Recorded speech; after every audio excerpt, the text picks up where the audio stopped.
Mateo, ang henyo. Credit to the author. M1851-60. Ang mga pangalan po na nandito ay galing sa mga name generator. Kung meron man pagkakatulad sa mga pangalan ng tao o lugar at pangyayari, ito ay tunay na hindi sinasadya.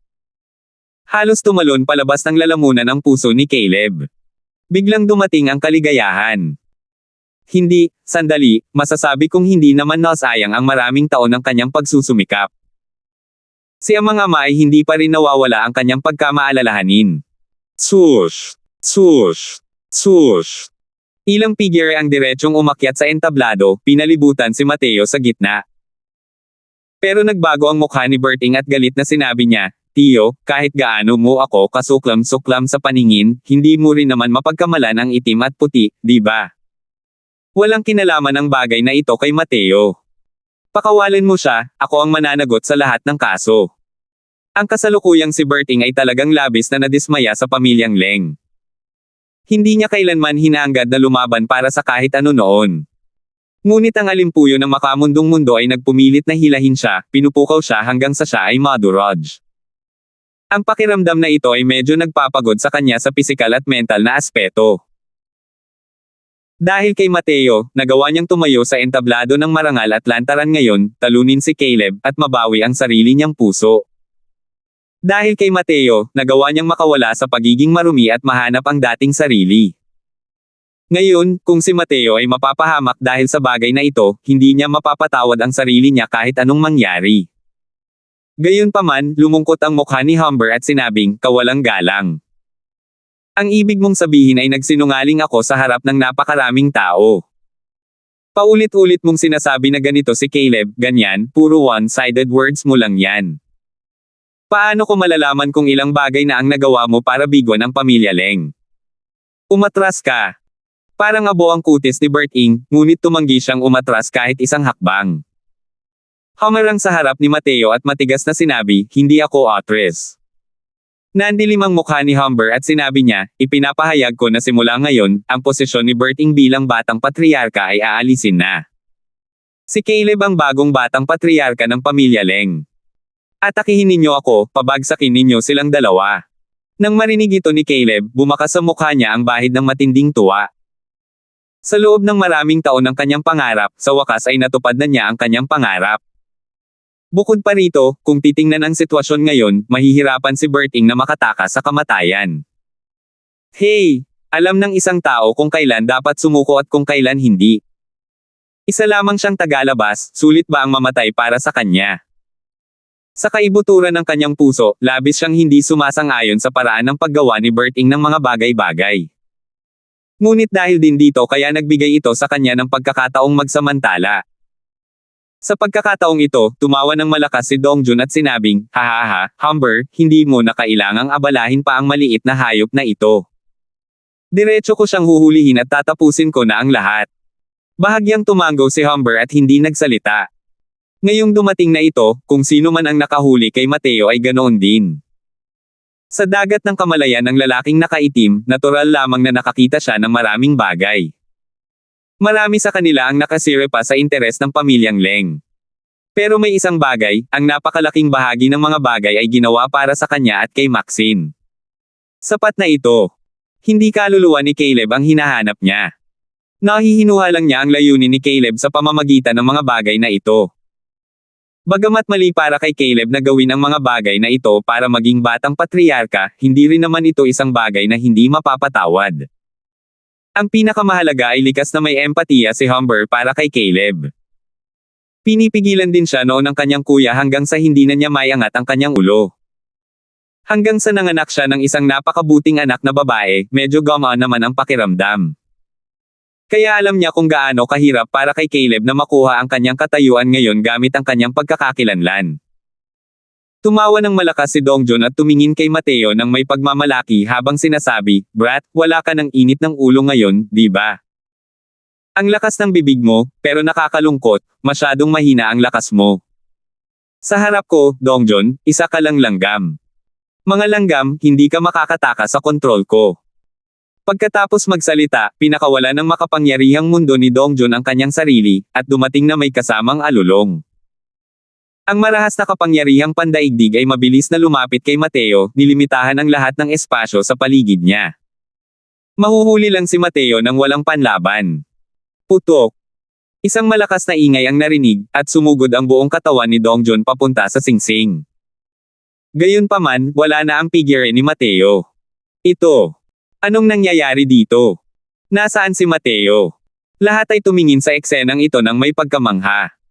Hindi man lang sila kumurap, ngunit nawala si Mateo nang walang anumang bakas ng ganito. Bagkus, nagbago ang ekspresyon ni Humber. Ang kalmado at kalmadong ekspresyon ay sa wakas ay nagkaroon ng kaunting pagbabago. Ako ba ang hinahanap mo? Sa itaas ng langit, nakatayo si Mateo sa ere habang malamig niyang sinasabi. Nagbago ang mukha ni Dongjun at napasigaw, "Spatial shift." Paano ito nangyari? Pagbabagong anyo ng espasyo. Batas pang espasyo ng ika-8 na langit. Diyos ko! Hindi nakakapagtaka na ang batang ito ay napaka-arrogant, nauunawaan niya talaga ang batas pang kalawakan. Maliban na lang kung ito ay isang true God powerhouse, kung hindi, walang makakapidyaw sa kanya. Agad na naghiyawan ang mga tao. Masyadong mahina ang kanilang lakas at hindi nila malinaw na makita kung paano nakaligtas si Mateo sa tiyak na suntok ni Dongjun ngayon lang. Ang batas pangkalawakan ng ika-4 na langit, ang ganitong uri ng pag-unawa sa batas ay halos isang maladyos na pag-iral para sa kanila. Bagamat kakaunti ang mga taong nakakaintindi ng batas pangkalawakan, hindi rin sila zero. Sa isang lugar tulad ng kabisera ng imperyo, paminsan-minsan ay may isa o dalawang lilito pa rin. Pero, dahil kaya nitong linangin ang batas pang-espasyo hanggang sa ika-4 na kalangitan, ang pagbabagong pang-espasyo sa hakbang na ito, wala talagang sinuman. Dahil taglay ni Mateo ang mahiwagang kakayahan na ito, sa loob ng Celestial Deity Realm, walang sinuman ang makakapidyaw sa kanya na manatili. Tila makapangyarihan ang pagkakakulong ni Dongjun sa espasyo. Ngunit sa harap ni Mateo, isa lamang itong laro ng bata. Napakadali para sa kanya na gustuhing makatakas sa pagkakakulong kay Dongjun. Sabi mo kanina lang, isa akong langgam, at imposibleng makatakas sa kontrol mo. Kung gayon, ano ang masasabi mo ngayon? Hindi mo man lang mahuli ang langgam at maglakas loob na magsalita ng walang pakundangan dito. Tumingin si Mateo kay Dongjun, may nanunuyang ekspresyon sa mukha. Ang ekspresyon sa mukha ni Dongjun ay napakapangit. Masyado siya gyabang ngayon lang, paano niya nalaman na may ganoong plano si Mateo? Ngayon, talagang nababaliw na siya hanggang sa bahay ng lola niya. Nang makita ang natatawang ngiti ng mga taga-Leng family, nagkaroon siya ng mapang-asar na tingin. Kayang ipakita ni Mateo ang pagbabago ng espasyo. Kahit gaano karaming tao ang dalhin niya, imposibleng mapigilan si Mateo. Ngayon, kung babalik tayo sa paghingi ng mga reinforcement, matagal na sana nakatakas si Mateo papunta sa kung saan ewan ng Diyos. Kaya naman, tanging pagsusumamo lang ang nagawa niya kay Humber. Pinuno ng pamilya Leng, sa pagkamatay ng anak ko, hindi rin makakatakas si Berting sa responsibilidad. Sana managot ang pamilya Leng. Mayabang pa rin ang ekspresyon ni Dongjun. Nang mamatay ang matandang patriarka, lubos na humina ang lakas ng pamilya Leng. Mas malakas pa ng kaunti ang kasalukuyang lakas ng pamilyang Han kaysa sa pamilyang Leng. Hindi niya kailangang bigyan ng ganitong mukha ang pamilyang Leng. Sumimangot si Humber at sinabing, "Kawalang galang. Sino ka ba sa akala mo, para manggahas ka ring magsalita sa akin ng ganito?" Power! Sa ilalim ng malakas na presyon ni Humber, direktang samuka si Dongjun ng isang subo ng dugo. Humber, ikaw. Madilim ang ekspresyon ni Humber at malamig niyang sinabi, isang tigre na hindi nagpapakita ng kanyang kapangyarihan, talagang iniisip mo ba na isa akong may sakit na pusa? Kahit na malayo ang Leng family ko sa dati, hindi rin ito ang kayang i-provoke ng isang walang kwentang tao na katulad mo. Ngayon, agad mo akong hulihin. Ikukulong ko ang tao. Kung gusto mo ang tao, ipahanap mo sa akin si Toby Yanhan ng personal. Kapag ang isang tunay na Diyos ay nagalit, gaano kalakas iyon? Namutla ang mukha ni Dongjun. Ilang beses na nagbago ang ekspresyon ng mukha niya, at sa wakas ay sumigaw siya, "Umalis ka." Pagkaalis niya, tumingin si Humber kay Mateo at malamig na sinabi, "Binata, hayaan mong madakip ka ng walang anumang pagtutol. Kung kikilos ako, mahirap sabihin ang kahihinatnan." Hindi pa nagsasalita si Mateo, ngunit narinig niya si Maxine na bumaantong hininga sa likuran niya. Sabi niya, "Ama, ang bagay na ito, dito na tayo tumigil." 1852. Natigilan ang lahat agad. Ang walang kapantay na henyo ng pamilya Leng, ang disipulo ng Thousand Sore Mansion, na si Maxine, ay talagang umawit ng ibang himig kasama ang sarili niyang ama. Masyado ring dramatiko ang pagbaligtad na ito. "Maxine, anong sabi mo?" Nagulat din si Humber at nagtanong. Alam niya na ang anak na ito ang pinakamabait sa mag-anak at hinding-hindi lalabag sa kanyang kalooban. Ano ang nangyayari ngayon? Mahinahong sinabi ni Maxine, ang tama at mali, lahat ay may timangan sa kanilang mga puso. Ang mga kilos at pag-uugali ni Kuya Caleb ay talagang hindi karapat-dapat sa titulong batang patriarka. Ama, mas mainam na hayaan na lang si Kuya Berting na magpatuloy bilang batang patriarka. Isa na namang katahimikang parang kamatayan. Walang mag-aakala na sasabihin ni Maxine ang mga ganoong salita sa harap ng lahat. Maging si Berting ay mayroon ding gulat na mukha. Maagang pumasok si Maxine sa Thousand Sore Mansion at halos walang naging interaksyon sa kanya. Hindi rin maituturing na malapit ang kanilang relasyon. Bakit bigla na lang siyang nagsalita para sa kanya? Bagkus, si Caleb iyon. Nang marinig niya ang mga salita ni Maxine, para itong isang biglaang pagbagsak ng kuryente. Kahit sa panaginip, hindi siya kailanman nang ahas na maniwala na sasabihin talaga ni Maxine ang mga ganoong bagay sa oras na ito. Sa kanyang pananaw, ang pinakamaliit na posibleng tumutol sa kanya ay ang mag-amang Humber. Pero binigyan talaga siya ni Maxine ng isang nakamamatay na suntok sa oras na ito. Kahit pareho lang sila ni Maxine, isang nakababata lamang ng pamilyang Leng, ibang-iba ang katayuan niya. Hindi lang siya ang ipinagmamalaking anak ng langit ng pamilya Leng. Siya rin ang ipinagmamalaking anak ng langit ng buong Thousand Sore Imperial Capital. Karaniwang walang pakialam si Maxine sa mga gawain ng pamilya Leng. Matagal nang lampas sa antas ng pamilya Leng ang kanyang pananaw. Pero ngayon, nagsalita talaga siya. Ang mga salita ni Maxine ay talagang matimbang. Mas kapaki-pakinabang pa ito kaysa sa pinagsama-samang mga salita ng mga matatanda. Nagkunot ang noo ni Humber. Nang maalala ang reaksyon ng kanyang anak na babae kanina, agad niyang naintindihan sa kanyang puso. Malamang na itong si Mateo ay ang Mateo na iyon. Maliban na lang, maaari kayang ang batang ito na nagngangalang Mateo ay talagang may makapangyarihang pinagmulan. Kung hindi, bakit naman itatanggi ng anak niya ang mukha niya sa harap ng napakaraming tao? Dahil sinabi na ni Maxine, kung gayon. Sa wakas ay sinunod pa rin ni Humber ang mga salita ng kanyang anak at nagplanong ipahayag ang pinal na resulta. Parang abo na parang patay ang mukha ni Caleb. Ang kanyang maraming taon ng pagsusumikap ay hindi kayang tapatan ang isang pangungusap ni Maxine. Kinasusuklaman niya ito. Sandali lang. Pero sa sandaling ito, biglang pinutol ni Berting ang kanyang sasabihin.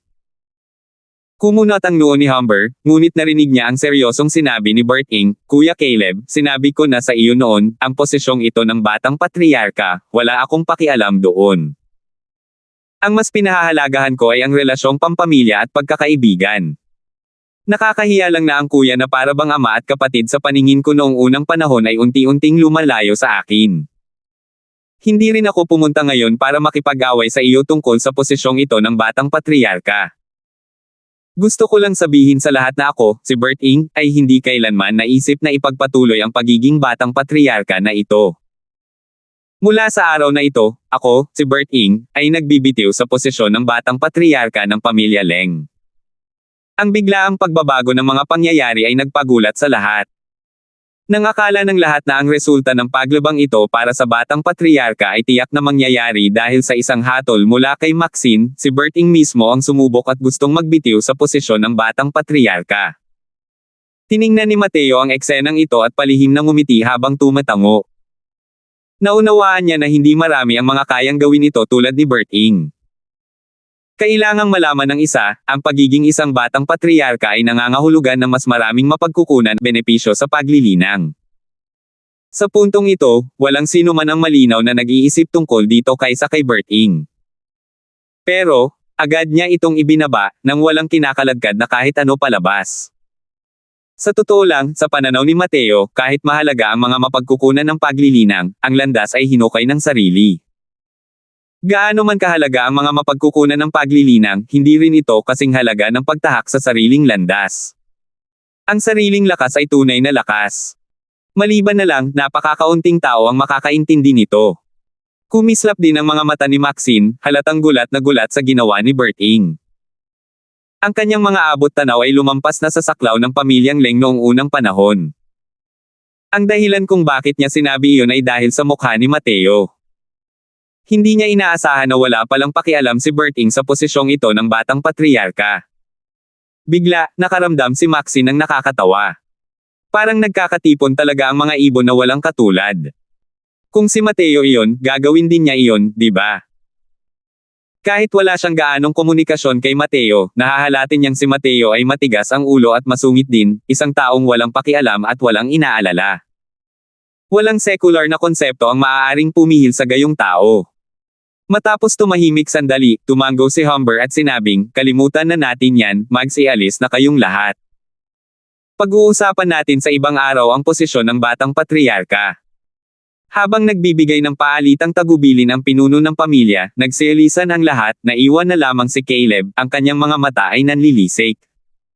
Natulala ang buong katawan ni Berting sa mga huling salita. Isang napakasimpleng bagay pala ang pinakomplikado niya. Lumalabas na ang posisyong ito ng batang patriarka ay napakadali lang makuha. Ngunit ngayon, ito ay nauwi sa wala. Lumalabas na wala talagang pakialam si Berting sa posisyon ng batang patriarka. Lumabas na lahat ng kanyang pagsisikap ay isa lamang kalokohang biro. Gusto ba itanong ni tatay kung bakit ko kayo pinigilan na makipag-ugnayan kay Mateo? Napansin ni Maxine ang kalungkutan ng kanyang ama at siya ang nagkusa na simulan ang pag-uusap. Si Humber ay kahit papaano ay padre de pamilya. Dahil pinahiya siya ng kanyang anak na babae sa harap ng lahat, wala nang mailagay pa ang kanyang mukha. Pero kay Maxine, malinaw na mapagparaya si Humber. Namumula ang mukha niya nang sabihin niya, si Mateo na ito, si Mateo ba yan? Tumango si Maxine. Saan nga ba nagmula ang batang ito? Kailangan mo lang talagang lumapit sa akin sa oras na ito. Maikling ikinwento ni Maxine ang kanyang nakita at narinig noon sa Heavenspan Mountain, dahilan para unti-unting magbago ang ekspresyon ng mukha ni Humber. Ang ibig mong sabihin ay, ang batang ito ay maaaring isang henyo sa ilalim ng pamumuno ng isang emperador sa langit. Gulat na sabi ni Humber. Umiling si Maxine at sinabing, hindi rin ako sigurado, pero ang lakas ng matandang lasenggol na iyon, ama, dapat ay narinig mo na iyon, hindi ba? Ipinagtanggol niya talaga ang isang binata na hindi man lang nakarating sa Divine Lord Realm. Hindi ba't hinala ito? Bukod pa rito, ang mga misteryo sa katawan ni Mateo ay napakarami hanggang sa hindi na makita ng mga tao ang nasa loob. Ang taong iyon, kahit papaano ay hindi natin siya mapupukaw. Habang nakikinig si Humber, lalo siyang natatakot. Para magawa niyang magkaroon ng ganoong kataas na pagpapahalaga ang kanyang anak na babae, ang binatang ito ay malinaw na hindi ordinaryo. Sa totoo lang, paano magiging ordinaryo ang isang henyo na kayang umunawa ng pagbabago ng espasyo? Habang tumatagal ang kanyang pag-iisip, lalo pang lumalala ang nararamdaman ni Humber. Kung si Mateo ay talagang nagmula sa isang Heavenly Emperor, o kahit sa isang pangkat ng Dao Ancestor, ang mga kahihinatnan ng paghawak sa kanya ay magiging napakatindi. Ito. Bakit hindi mo sinabi kanina? Muntik nang magkamali si tatay. Sabi ni Humber. Sabi ni Maxine, hindi ko rin alam noon. Sa totoo lang, hindi ko inaasahan na sa loob ng ilang siglo, ang lakas ni Mateo ay maaaring umabot sa ganoong antas. Alam mo, noong nakilala ko siya sa Heavenspan Mountain, hindi man lang siya nakarating sa Divine Lord Realm. Noon, nang makasalubong ni Maxine si Mateo ay nasa hangganan pa lamang ng Grand Completion Origin Deity. Dahil sa bilis ng cultivation ni Maxine, lalo lamang mahihila ang mga ordinaryong tao palayo sa kanya. Pero pinaliit talaga ni Mateo ang agwat hanggang sa maging maliit na bahagi na lang ito sa loob ng ilang daang taon. Ikalimang langit na Diyosa ng mga Celestial laban sa ikalawang langit na Diyosa ng mga Celestial, maaaring hindi ito kayang malampasan ng mga ordinaryong tao habang buhay. Pero kung ilalagay Mateo, malinaw na hindi ito gaanong naaangkop. Dapat malaman ng isa, sinipan ni Mateo ang Fourth Firmament Celestial Deity na si Caleb habang lumilipad gamit ang isang paa sa entablado. 1853. Hindi ko talaga inaasahan na sinakababatang Ate Maxine pala ang nagsalita para sa atin sa huling sandali. Ngayon lang, talagang natakot ako ng husto. Wala akong pakialam doon, pero kung isasangkot kita, hindi ko mapapatawad ang sarili ko sa buhay na ito. Pagbalik sa patio, nakaramdam si Berting ng patuloy na takot. Dati, sa entablado, hindi rin naman kalabisan ang pagsasabi na may hangganan ang buhay nito. Kahit na nagkaroon ng spatial shift si Mateo, kaharap ang isang true God powerhouse, imposible ring madaling makatakas. Ngumiti si Mateo at sinabing, wala silang gagawin sa akin. Nang makita ang walang pakialam na tingin ni Mateo, naiinis na sabi ni Berting, napakapabaya mo talaga. Tiyo, isa siyang tunay na Diyos na may kapangyarihan. Pero kung pag-uusapan ang mga bagay-bagay, kakaiba rin. Hindi maituturing na malapit ang relasyon ko kay Sister Maxine. Bakit niya patatanggi ang mukha ng sarili niyang ama sa harap ng napakaraming tao? Habang nag-uusap sila, isang katulong ang dumating at nagulat na nagsasabing dumating si Maxine. Muling natulala si Berting dahil dito. Dahan-dahang lumapit si Maxine, parang isang gumagalaw na iceberg na naglalabas ng isang mapagmataas at malamig na aura mula ulo hanggang paa. Dahil hindi nakakakita sa loob ng ilang daang taon, napakalaki ng naging pagbabago ni Maxine. Hindi lang ang pagtaas ng lakas, ang kanyang disposisyon ay sumailalim din sa isang malaking pagbabago. Si Maxine noon ay junior pa lang. Pero ngayon, bahagya na siyang may kutob na parang nasa matataas na posisyon siya. Ito ay pinakamalinaw na inilarawan noong labanan para sa batang patriarka. Isang casual na pangungusap, ngunit walang nangahas na pabulaanan ito. Nang makita ni Berting si Maxine, lumapit siya upang bumati, at sinabing, maraming salamat kay nakababatang Ate Maxine sa pagtulong sa amin na makaahon sa aming kalagayan ngayon. Kung hindi, kami ni Mateo ay malalagay sa panganib. Bagamat hindi niya alam kung bakit si Maxine ang lalapit at magsasalita para sa kanya, kailangan pa ring magpasalamat. Isa lamang itong sentensya para kay Maxine, ngunit para sa kanya, isa itong biyaya na naigiligtas buhay.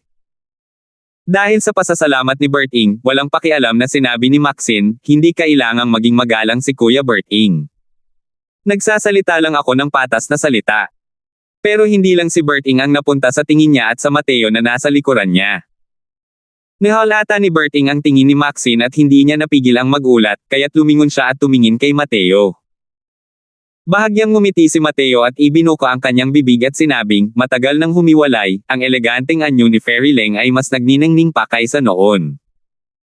Bahagyang ngumiti si Maxine at sinabing, ang isang scholar na 3 araw nang wala ay dapat tingnan ng may panibagong pananaw. Talagang pinalawak ni Young Master Crosswell ang aking kaalaman ngayon. Gusto kong humingi ng tawad kay Young Master Crosswell at bawiin ang mga sinabi ko noon. Ngumiti si Mateo at sinabing, mga bagay na nakaraan na, para saan pa ba ito binanggit? Ngayon, kailangan pa rin ni Crosswell na pasalamatan si Fairy Leng sa paglutas ng aking problema. Umiling si Maxine at sinabing, naniniwala akong hindi mo na kailangang iligtas pa kita sa problema. May paraan din si Young Master Crosswell para makaalis sa gulo. Kahit hindi niya alam ang mga paraan ni Mateo, kung gusto ni Ama na manatili si Mateo, malamang na hindi ito magiging ganoon kadali. Hindi ganoong klaseng taong pabaya si Mateo. Dahil nakisali siya sa alitan ng pamilya Leng, tiyak na mayroon siyang kaunting pagtitiwala. Tumawa si Mateo at sinabing, bagamat minsan ko lang nakilala si Fairy Leng ay tila matagal ng kaibigan ni Crosswell, nakilala mo ako ng lubusan. Gayunpaman, kailangan ko pa ring magpasalamat sa iyo. Sa tabi, matagal na natigilan si Berting sa pakikinig. Lumabas na sina Maxine at Mateo ay matagal nang magkakilala. Masyado lang siyang na-curious, parang pamilyar ang usapan ng dalawang tao, pero hindi rin naman masyadong pamilyar. Parang minsan lang sila nagkita. Pero ang maikling minsanang pagkikitang ito ay maaaring maging dahilan para kumilos si Maxine ng taliwa sa kanyang normal na pag-uugali, at pabulaanan ang mukha ng kanyang sariling ama. Isa pa, ngumiti pa talaga si Maxine. Ngumiti siya kay Mateo. Sa tingin ni Berting, ngayon lang niya nakitang ngumiti si Maxine sa isang lalaki. Hindi maisip ang pagkabigla sa puso ni Berting. Kung gayon, ang pasasalamat ni Young Master Crosswell, tatanggapin ito ni Maxine. May mapangahas na kahilingan si Maxine. Iniisip ko kung papayag ba si Young Master Crosswell o hindi. Sabi ni Maxine. Tumango at ngumiti si Mateo habang sinasabing, kahilingan ni Fairy Leng, paanong hindi pumayag itong si Crosswell. Biglang tumalim ang tingin ni Maxine at sinabi niya, gusto ni Maxine na makipaglaban kay Sir. Sana ay pumayag si Sir. Nang marinig ito, parehong nagulat sina Mateo at Berting. Labis na nagulat si Berting. Bilang walang kapantay na henyo ng Thousand Sore Mansion, hindi talaga makahanap si Maxine ng kalaban sa lahat ng kanyang kapantay. Ang mga kalaban niya ay palaging ang mga pinakamatataas na disipulo sa Thousand Sore Mansion, at ang kanilang mga kaharian ay mas mataas din kaysa sa kanya. Ngayon, gusto niya talagang hamanin ang isang second firmament celestial deity. Siyempre, ang lakas ni Mateo, lubos din itong hinangaan ni Berting. At least, hindi siya ang katapat niya. Pero, hindi pa rin sapat ang harapin si Maxine. Ngumiti si Mateo at sinabing, sige. Ugong ng yelo. Drogang yelo na umaalulong sa langit. Espada na nagtatago ng espiritu. Sa entablado, dalawang figure ang naglaban ng walang pahinga. Sa loob ng ilang panahon, mahirap talagang matukoy kung sino ang nakahihigit o nakababa. Umasa si Mateo sa Law Fusion at sa totoo lang ay nagawa niyang makipaglaban kay Maxine hanggang sa tabla. Sa ibaba ng entablado, pinanood ni Berting hanggang sa siya ay mapanganga, nakanganga. Lumalabas na ang lakas ni Mateo ay napakalakas na pala. Noong pinapractice niya ang espada niya sa akin, hindi man lang niya nagamit ang 10% ng lakas niya. Bulong ni Berting. Para magkaroon siya ng tagumpay sa kapangyarihan ng mga bata sa loob ng 10 araw, iyon ay dahil sa pagsasanay ni Mateo na parang pagpiga. Noon, pakiramdam ni Berting ay napakalakas ni Mateo, ngunit hindi niya inaasahan na si Mateo ay talagang malakas na kayang makipaglaban kay Maxine. Kahit na nasa kawalan si Mateo, kakapasok lang niya sa second firmament celestial deity. Ang isang napakalaking Maxine ay talagang natalunan at nilabanan ng isang tao. Sa tabi niya, si Humber ay labis ding nagulat. Ang posisyon ng kanyang anak na babae sa Thousand Sore Mansion, alam na alam niya iyon na parang sa sarili niyang palad.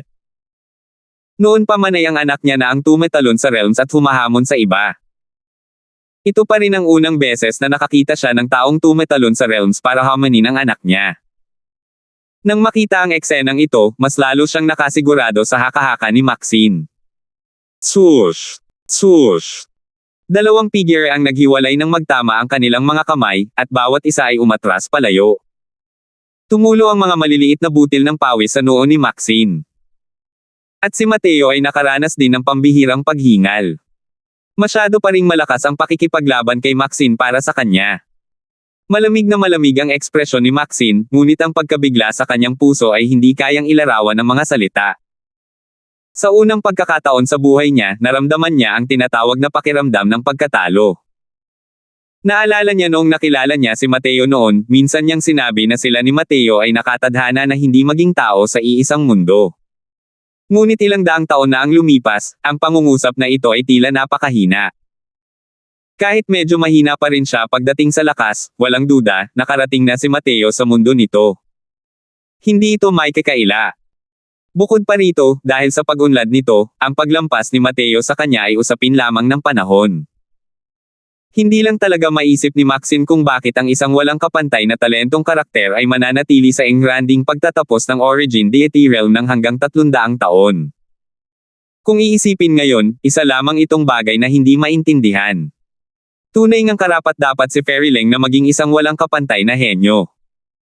Umamin na ang Crosswell na ito sa pagkatalo. Pinagsalikop ni Mateo ang kanyang mga kamay at sinabing, sa laban na ito ngayon lang, talo na talaga siya. Gayunpaman, umiling si Maxine at sinabing, hindi naman ginawa niyang Master Crosswell ang lahat, kaya paano mo nasabing talunan ka? Kung deathmatch nga ito, hindi pa alam kung sino ang magtatagumpay. Ngumiti si Mateo at sinabing, hindi ba't ganoon din si Fairy Leng? Sa huli, hindi pa rin ako sapat na malakas. Hindi ito laban na may banta ng buhay at kamatayan, hindi lahat ay karaniwang naglalabas ng kanilang 100% lakas. Kapag umabot na talaga sa puntong iyon na ang sandali na mamamatay ka o ako na ang mamamatay. Napakahirap talagang umatras. 1854. Haha, si Little Friend Crosswell talaga ay isang dragon sa gitna ng mga tao. Nasaktan kita kanina. Dahil sa mukha ni Maxine, sana ay hindi ako masisisi ni Little Friend Crosswell. Biglang nagbago ng husto ang ugali ni Humber, na ikinagulat din ni Berting.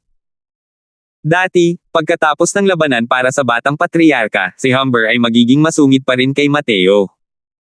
Sa kislap na ito, ang galang pala talaga ng pakikitungo nito sa kanya. Kahit na ipinakita ni Mateo ang kanyang talento, isa lamang siyang junior kung tutuusin. Isang mataas na true god powerhouse ang humingi ng tawad sa isang martial artist sa Celestial Deity Realm. Labis itong magpapangilabot sa mga tao. May kutob si Mateo sa kanyang puso at natural na alam niya kung ano ang iniisip ni Humber. Hindi dapat magpakita ng nakangiting mukha si Mateo, ngumiti siya at sinabing, masyadong magalang si Family Head Leng. Sa bagay na ito, may mga pagkakataon din na nagkamali ako si Mateo.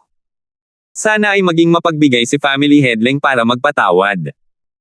Nagmamadaling ikinumpas ni Humber ang kanyang kamay at sinabing, hindi hindi alam ito ni Little Friend Croswell pero si Caleb ay itinuturing kong kalahating anak.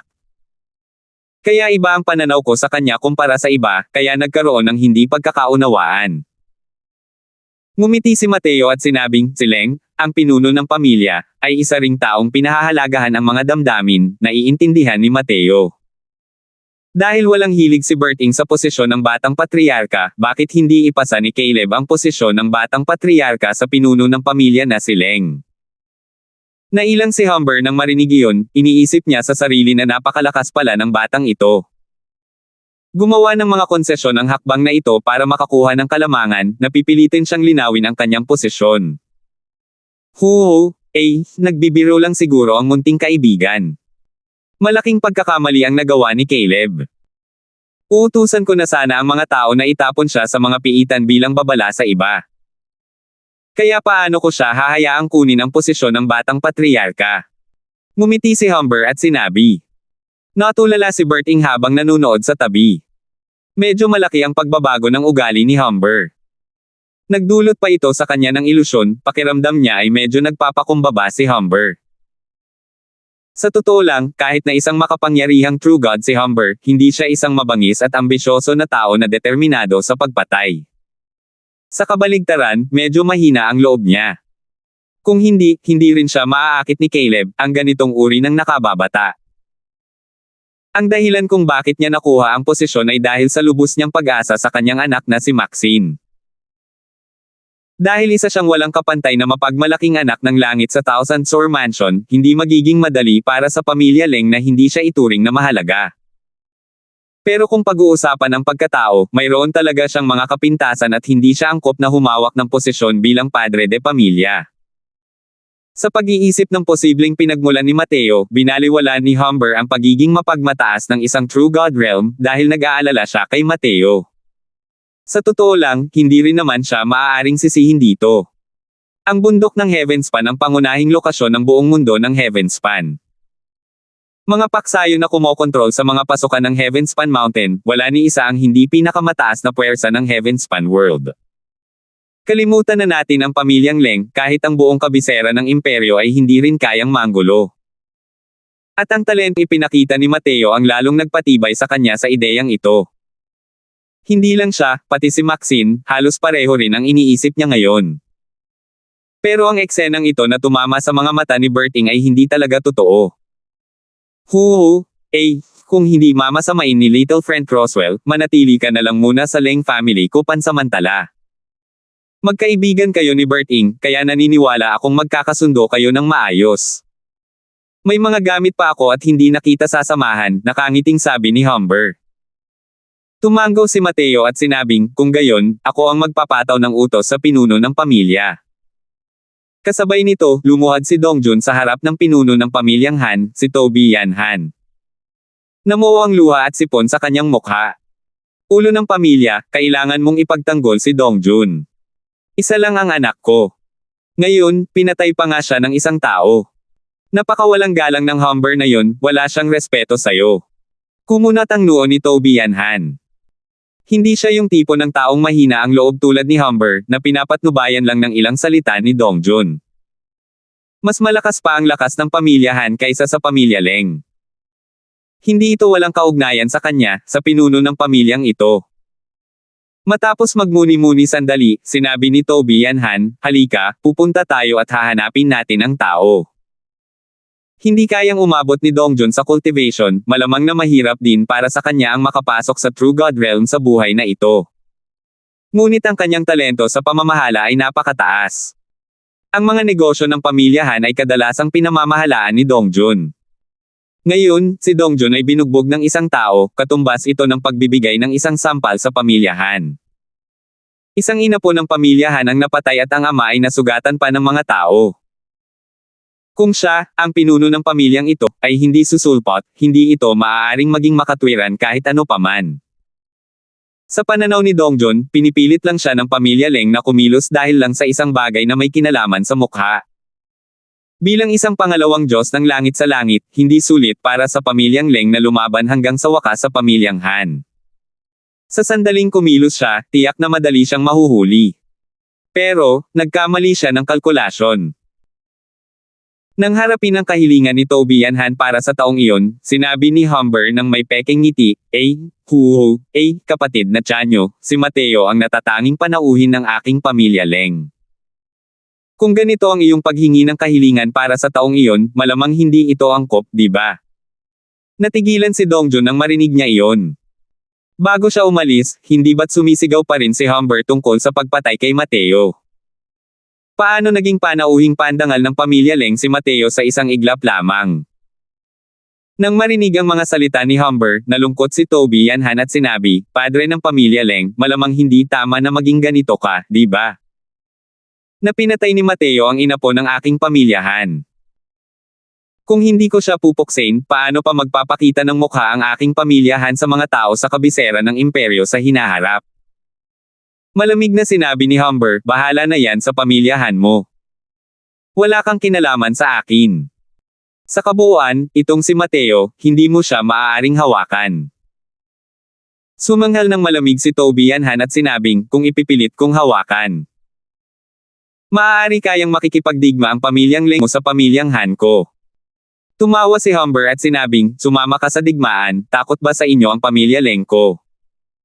Kahit pumanaw na ang kuya ko, huwag mong kalimutan na nariyan pa rin ang pamilya Leng ko kay Maxine. Nagbago ang mukha ni Tobian Han, sukdulan ng pangit ng ekspresyon niya. Pabagsak na ang pamilyang Leng noong una. Ngunit walang makakaasa na sa nakalipas na 1,000 taon, ang pamilyang Leng ang tunay na nagbunga kay Maxine, na siyang nagtagumpay laban sa iba pang malalaking pamilya sa kabisera ng imperyo. Si Maxine ang kasalukuyang kayamanan ng Thousand Sore Mansion. Halos lahat ng pinakamahuhusay na mapagkukunan ay naipon sa kanya. Ang anak ni Tobian Han ay mas matanda kaysa kay Maxine, ngunit ang kanyang kasalukuyang lakas ay halos kapareho rin ng kay Maxine.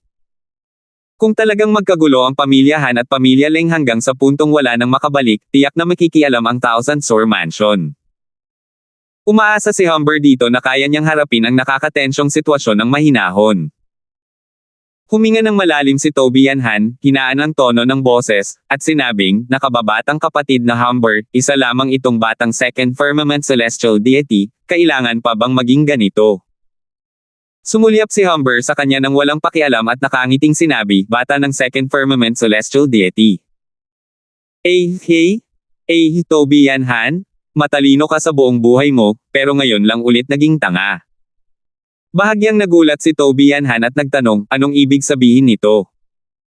Sabi ni Humber, kahit na walang kwenta si Dongjun, isa rin siyang kalahating hakbang na lalang na tunay na Diyos. Binigyan ko siya ng pagkakataon, pero hindi niya talaga makuha ang isang Second Firmament Celestial Deity. Sa tingin mo ba magiging simple lang ang Second Firmament Celestial Deity na ito? Sa tabi niya, halos mawala na sa sarili si Dongjun. Pinagalitan pa talaga siya ni Humber na walang kwenta sa harap ng napakaraming tao. Gayunpaman, tumingin si Tobian Han na may medyo hindi pala kaibigang ekspresyon, dahilan para magbago ang mukha ni Dongjun. Natural lang na hindi niya sasabihin ang ganoong kahihiyan para marinig ni Tobian Han. Ang isang kalahating hakbang na tunay na Diyos na kumikilos ay hindi talaga kayang pangalagaan ng isang Second Firmament Celestial Deity. Ang pagsasabi ng walang silbi ay parang pagpupuri na sa kanya. Ulo ng pamilya, ako. Ako. Nauutal na sabi ni Dongjun, hindi alam ang sasabihin. Hampas. Isang sampal mula kay Tobian Han ang agad na nagpasabog kay Dongjun palayo. Napakahalagang impormasyon, itinago pa nga ito ng walang kwentang lalaking ito at hindi nagulat, dahilan para mapahiya siya kasama niya. Walang kwenta ba si Dongjun? Syempre hindi. Kahit papaano sa harap ng isang second firmament celestial deity, si Dongjun ay talagang hindi isang walang kwentang tao. Malalim ang kahulugan ng mga sinabi ni Humber. Maraming salamat sa babala ng nakababatang kapatid na Humber. Ngayon, itong si Han ang padalos-dalos. Pinagsalikop ni Toby Han ang kanyang mga kamay at umalis. 1855. Sa araw na ito, sa Heavenly Sun Mountain Range na 10,000 milya sa hilagang silangan ng Thousand Sore Imperial Capital, bigla itong sumabog na may mga sinag ng makinang na liwanag. Apat na napakalaking multo ang pumailanglang sa kalangitan. Nakasisilaw. Malinaw silang makikita sa loob ng hangganan ng buong Thousand Sore Imperial Capital. Kung titingnang mabuti, ang apat na multo na ito ay ang napakabihirang four symbols divine beasts ng Heavenspan World. Dragon na asul, puting tigre, ibong vermilion, itim na pagong. Ang alon ng enerhiya na pinukaw ng apat na multo ay umalingaw-ngaw sa malalakas na alon, halos tumagos sa hangganan ng buong Thousand Sore Imperial Capital. Hindi mismo ang Thousand Sore Imperial Capital, kundi ang buong saklaw na sakop ng Thousand Sore Imperial Capital, kabilang ang lahat ng mga lungsod, kabisera, at mga kondado ng imperyo. Ang kapangyarihan nito ay makikita sa isang sulyap.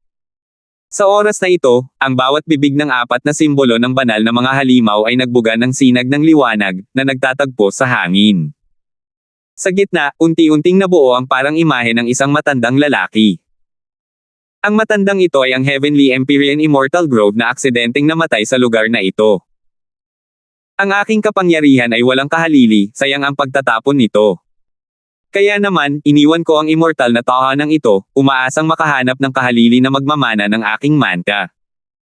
Ang boses na ito ay kumakalat na parang dumadagandong na kulog. Naintindihan ito ng malinaw ng lahat. Sa loob ng Thousand Sore Imperial Capital, nang marinig ni Mateo ang boses na ito, parang tinamaan ng kidlat ang buong pagkatao niya. Lumalabas na ang sinabi ni Dustless na may kaugnayan sa kanila ay Heavenly Empyrean Immortal Grove pala. Siya yan. Siya nga yan. Haha, dito pa talaga inilibing ng matandang yan ang sarili niya. Sa loob ng dagat ng kamalayan ni Mateo, nagsimulang tumawa ng nakakabaliw si Dustless. Habang nakatingin sa matipunong figure na parang Diyos, matagal na natigilan si Mateo. Ito ba ang Heavenly Empyrean Immortal Grove? Tunay ngang walang kapantay at mapang-api. Kahit ang pagpili ng kapalit ay ginawa itong alam din ng lahat. Bukod kay Mateo, ang pares ng magagandang mata ni Maxine ay walang tigil din sa pag-ikot. Malinaw na naantig din siya. Ang makapangyarihang Empyrean. Sa buong Heavenspan World, ang mga Empyrean Powerhouse ay talagang isang Nook level na pag-iral, isa. Kung paano pinahinto ng Divine Lord Realm ang karamihan sa mga martial artist, ang Empyrean, ang hangganang ito, ay nagpahinto rin sa hindi mabilang na walang kapantay na mga henyo. Sa buong Heavenspan World, ang mga powerhouse ng True God ay kasing dami ng balahibo ng baka. Ngunit sa mga ito, maaaring hindi rin makagawa ng isang Empyrean Powerhouse ang 1,000,000 tao. Ang tunay na Diyos para sa mga Empyreno ay isang napakalaking bundok na hindi kayang akyatin. Nag-aalab sa pananabik ang buong Thousand Sore Imperial Capital. Halos lahat ng martial artist ay sabik ng subukan ito. Marami-rami na rin ang mga taong tumakbo palabas ng Imperial Capital, patungo sa Heavenly Sun Mountain Range. Ang ganitong pagkakataon ay mahirap matagpuan kahit minsan sa 1,000,000 taon. Gayunpaman, nagkunot ang noo ni Mateo. Anong gamot ang ibinebenta nitong Heavenly Empyrean Immortal Grove sa kanyang gourd? Bakit? Mukhang hindi naman ganoon kainteresado si Brother Crosswell sa pagkakataong ito na minsan lang dumarating sa buhay niya. Medyo lampas sa inaasahan ni Maxine ang reaksyon ni Mateo. Ang mana ng isang Empyrean Powerhouse, isang bagay na inaasam ng lahat habang natutulog, ngunit mahigpit na nakakunot ang noo ni Mateo. Kahit malamig ang personalidad ni Maxine, medyo naantig pa rin siya. Pero si Mateo ay may napakawalang pakialam na anyo. Nagulat si Mateo nang marinig iyon at nakangiting sinabi, "Syempre interesado ako." Pakiramdam ko lang ay medyo malansa. Gumalaw ang magagandang mata ni Maxine at nagtanong ng may pagtataka, "Fishy, Tumango si Mateo at sinabing, sabi ng senior na ito ay naghahanap siya ng kapalit, pero wala siyang anumang mga kinakailangan tungkol sa edad ng buto, cultivation realm, talento, at kung ano pa man. Isa pa, iniulat ng senior na ito ang sarili niyang pangalan, na parang natatakot siyang hindi malaman ito ng kanyang mga kaaway. Hindi ba't kakaiba ito? Nagulat din si Maxine nang marinig niya iyon. Nang marinig niya iyon ni Mateo, talagang nagbunyag ito ng kakaibang bagay. Karaniwan, kapag naghahanap ng kahalili, ang isang tao ay magkakaroon ng napakataas na pangangailangan para sa mga likas na yaman. Ang kahalili ng isang makapangyarihang Empyrean ay naging mataas pa hanggang sa kiniliti nito ang anit ng mga tao. Ang Thousand Sore Imperial Capital ay isa lamang puwersang nasa antas ng tunay na Diyos. Ngunit ang kanilang pangangailangan para sa mga disipulo ay umabot din sa antas ni Maxine. Ang Heavenly Empyrean Immortal Grove ay isang walang kapantay na kapangyarihan sa Empyrean. Kung talagang naghahanap siya ng kapalit, paanong wala siyang anumang kondisyon tungkol dito? Siyempre, wala ring sinabi si Mateo, halos lahat ng mana ng Heavenly Empyrean Immortal Grove ay naiwan sa Immortal Grove World. Bukod sa isang kayamanan ng espiritu ng Empyrean, ang iba ay nakuha niya lahat. Kung gayon, ano ang mana rito? Walang tigil na sinuri ng pares ng magagandang mata ni Maxine si Mateo na parang ito ang unang beses na nakilala niya ito. Natuklasan niya na si Mateo ay talagang isang mahiwagang karakter. Ang kanyang karunungan, ang kanyang talento, talaga namang nagpawi sa kahihiyan ang mga tinatawag na henyo. Kabilang sa mga ito ang kanyang sarili. Mahigit 10 taon na ang lumipas sa isang iglap. Mabilis na umangat ang kaharian ni Mateo at naabot na ang tugatog ng Second Firmament Celestial Deity, habang siya ay nasa middle stage Fifth Firmament Celestial Deity pa lamang. Sa ngayon, kung lalaban ulit si Mateo sa kanya, maaari na silang maglaban hanggang sa tabla. Ang ganitong bilis ng pagbuti ay sadyang nakakapangilabot sa anit ng mga tao. Para saan mo ako tinatitigan ng ganyan? May mga bulaklak ba sa mukha ko? Tinitigan ni Maxine si Mateo hanggang sa medyo gumapang ang kanyang kilay at nakangiting sinabi. Ngumiti si Maxine at sinabing, sa harap ng isang pamana ng Empyrean, kaya mo pa ring panatilihin ang ganitong kahinahunan. Natatakot ako na sa buong Thousand Sore Imperial Capital, ikaw lang din ang nag-iisa. Ngumiti si Mateo at sinabing, walang masama sa pag-iisip ng higit pa kapag nakakaharap ng mga bagay-bagay. Kung mas nakakaakit ang isang bagay, mas may posibilidad itong magtago ng panganib sa likuran. Pinag-isipan ni Maxine ang pangungusap na ito, pakiramdam niya ay lohikal ito. Ang pagbagsak ng maraming mapangyarihang kumpanya ay dahil hindi nila nalabanan ang tukso. Maliban na lang, sa pagharap sa ganitong mana, ilang tao ang maaaring maging kalmado. Tumingin-tingin si Maxine sa paligid at natuklasan na ang bawat tao ay walang kapantay na nilalagnat na parang ang pamana na ito ay isa ng bagay sa kanilang mga bag. Kung ganoon, wala ka bang planong makialam sa maputik na katubigan na ito? Ngumiti si Mateo at sinabing, haha, pamana ito ng mga Empyrean, paano ko ito mabitawan? Nang marinig iyon ni Maxine, hindi niya napigil ang umirap. Ang daming sinabi ng lalaking ito, para bang wala siyang sinasabi. Pero nakita niyang biglang nagsalita si Mateo ng seryoso, Maxine, pumunta ka at sabihin mo sa iyong Panginoon. Pinakamabuting maging alerto, pero huwag ka munang kumilos. Maghintay at tingnan mo.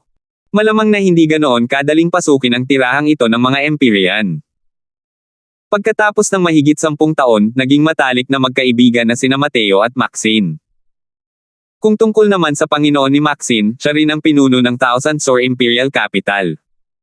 Bahagyang nagulat si Maxine, ngunit tumango pa rin at sinabing, sige, hahanapin ko agad si Master. Hindi ko lang alam kung makikinig siya o hindi. Umiling si Mateo at sinabing, 10 araw. Hayaan mo siyang maghintay ng 10 araw. Sa loob ng 10 araw, tiyak na may mangyayaring hindi inaasahang pangyayari. Bahagyang tumango si Maxine, tumalikod, at umalis. Guro, maaari ka bang pumunta sa tirahan ng mga Empyrean? Nang magmadaling pumunta si Maxine sa Thousand Sore Mansion, nagkataong lumabas ang kanyang amo mula sa kanyang pinag-iisahang tahanan. Kung titingnan ang itsura niya, mukhang aalis na siya. Lihim na naisip ni Maxine kung gaano kalapit ang pag-ahit, isang hakbang na lang at aalis na sana si Master. Ang Panginoon ni Maxine, si Kennedy Han, ang walang kapantay na makapangyarihang Diyos ng ikapitong langit, at siya ring pinuno ng Thousand Sore Imperial Capital. Patungo kay Maxine ang disipulong ito, natural na iginagalang siya ni Kennedy ng may espesyal na paggalang. Isa itong napakalaking oportunidad na minsan lang dumarating sa buhay. Nasa magandang posisyon ang Thousand Sore Imperial Capital, hindi dapat agawin ng iba ang benepisyong ito. Ang lakas ni Immortal Grove, bilang isang Seventh Firmament True God, ay malinaw na nararamdaman ito ni Kennedy. Ang Empyrean na ito ay talagang hindi isang karaniwang Empyrean powerhouse, kundi isang mataas na antas na Empyrean powerhouse. Dahil sa talento ni Kennedy, kung walang aksidente, napakahirap magkaroon ng isa pang tagumpay sa buhay na ito. Ngayon, biglang lumitaw ang isang napakalaking swerte, paano siya hindi maaantig? Pero umiling si Maxine at sinabing, Guro, hindi ka maaaring umalis sa tahanang ito ng mga Empyrean. 1856. Hindi makakapunta. Binibini, alam mo ba ang sinasabi mo? Kumunat ang noo ni Kennedy, halatang medyo hindi masaya. Sa ganitong uri ng napakalaking swerteng pagkakataon na inilagay sa harap niya, kung sino man ang pumihil sa kanya ay magiging parang matinding puot ng pagpatay sa ama. Kahit pa ang pumihil sa kanya ay ang sarili niyang disipulo. Malamig pa rin ang mukha ni Maxine habang mahinahong sinasabi, Guro, may kakaiba sa manang ito ng mga Empyrean. Inulit ni Maxine ang mga sinabi ni Mateo, nakinig si Kennedy hanggang sa magkunot ang kanyang mga kilay. Ano ang ibig sabihin niyan? Alam mo ba kung ano ang kahulugan ng isang pamana ng Empyrean para kay Master? Hindi pa rin natinag si Kennedy. Ang pangakit ng isang pamana ng Empyrean ay talagang napakalaki. Lalo na para sa ganitong uri ng Kennedy, na halos wala ng pag-asa na makagawa ng mas maraming tagumpay. Medyo balisa si Maxine habang sinasabi niya, 10 araw, 10 araw lang, okay. Tumalim ang tingin ni Kennedy at sinabing, hindi mo ito ideya, di ba? Hindi rin ito itinago ni Maxine at sinabing, kay Mateo yan. Nalungkot ang mukha ni Kennedy at hindi niya mapigil ang mag-isip. Tungkol naman sa mga bagay ni Mateo, natural lang na hindi rin magtatago si Maxine sa sarili niyang amo. Ang kanyang tunay na pagkakakilanlan ay natural ding pumukaw sa mga haka-haka ni Kennedy sa lahat ng aspeto. Nagmuni-muni sandali, tumango si Kennedy at sinabing, sige, 10 araw lang. Halos sabay-sabay na kumalat ang kaguluhan sa Thousand Sore Imperial Capital. Isang malaking insidente na yumanig sa buong kabisera ng imperyo, hindi ito maitago kahit na gustuhin pa ng isa na itago. Mula sa ikalawang araw pataas, lumitaw ang mga figure ng maraming eksperto sa paligid ng Thousand Sore Imperial Capital. Ang mga powerhouse ng True God ay hindi basta-basta makikita kahit sa mga lugar tulad ng mga kabisera ng imperyo. Ngunit ngayon, sa loob at labas ng kabisera ng imperyo, ang mga figure ng mga makapangyarihang True God ay makikita kahit saan. Ang ilan sa kanilang mga aura ay napakalakas, kahit hindi ito mas mababa kaysa kay Kennedy. Sa ikatlong araw, sa wakas ay hindi na nakapagpigil pa si Kennedy. Guro, hindi ba't nangako ka sa akin na maghihintay ng 10 araw? Noon pa man ay binabantayan na ni Maxine si Kennedy at natuklasan niya ito sa unang sandali pa lamang. Sabi ni Kennedy, Ginang, hindi na makapaghintay ang guro. Tumabi ka. Matigas ang ulong sabi ni Maxine, hindi pwede, hindi ka pwedeng umalis. Nalungkot si Kennedy, at biglang naglaho ang kanyang anyo sa harap ni Maxine. Kung gusto nang umalis ng isang powerhouse ng True God ng ikapitong firmament, paano siya mapipigilan ni Maxine? Diretso na lumabas si Kennedy ng Thousand Sore Imperial Capital ng may isang iglap. Ang distansya na 1,000,000 milya ay hindi maituturing na malayo para sa mga True God powerhouse. Sa ilang sandali lamang, nakarating si Kennedy sa Heavenly Sun Mountain Range.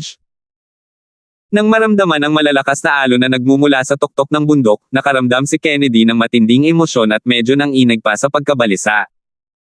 Bigla siyang tumawa ng may pag-aalinlangan at sinabing, kahit gaano pa kahanga-hanga ang batang iyon, isa lamang siyang initial stage celestial deity realm.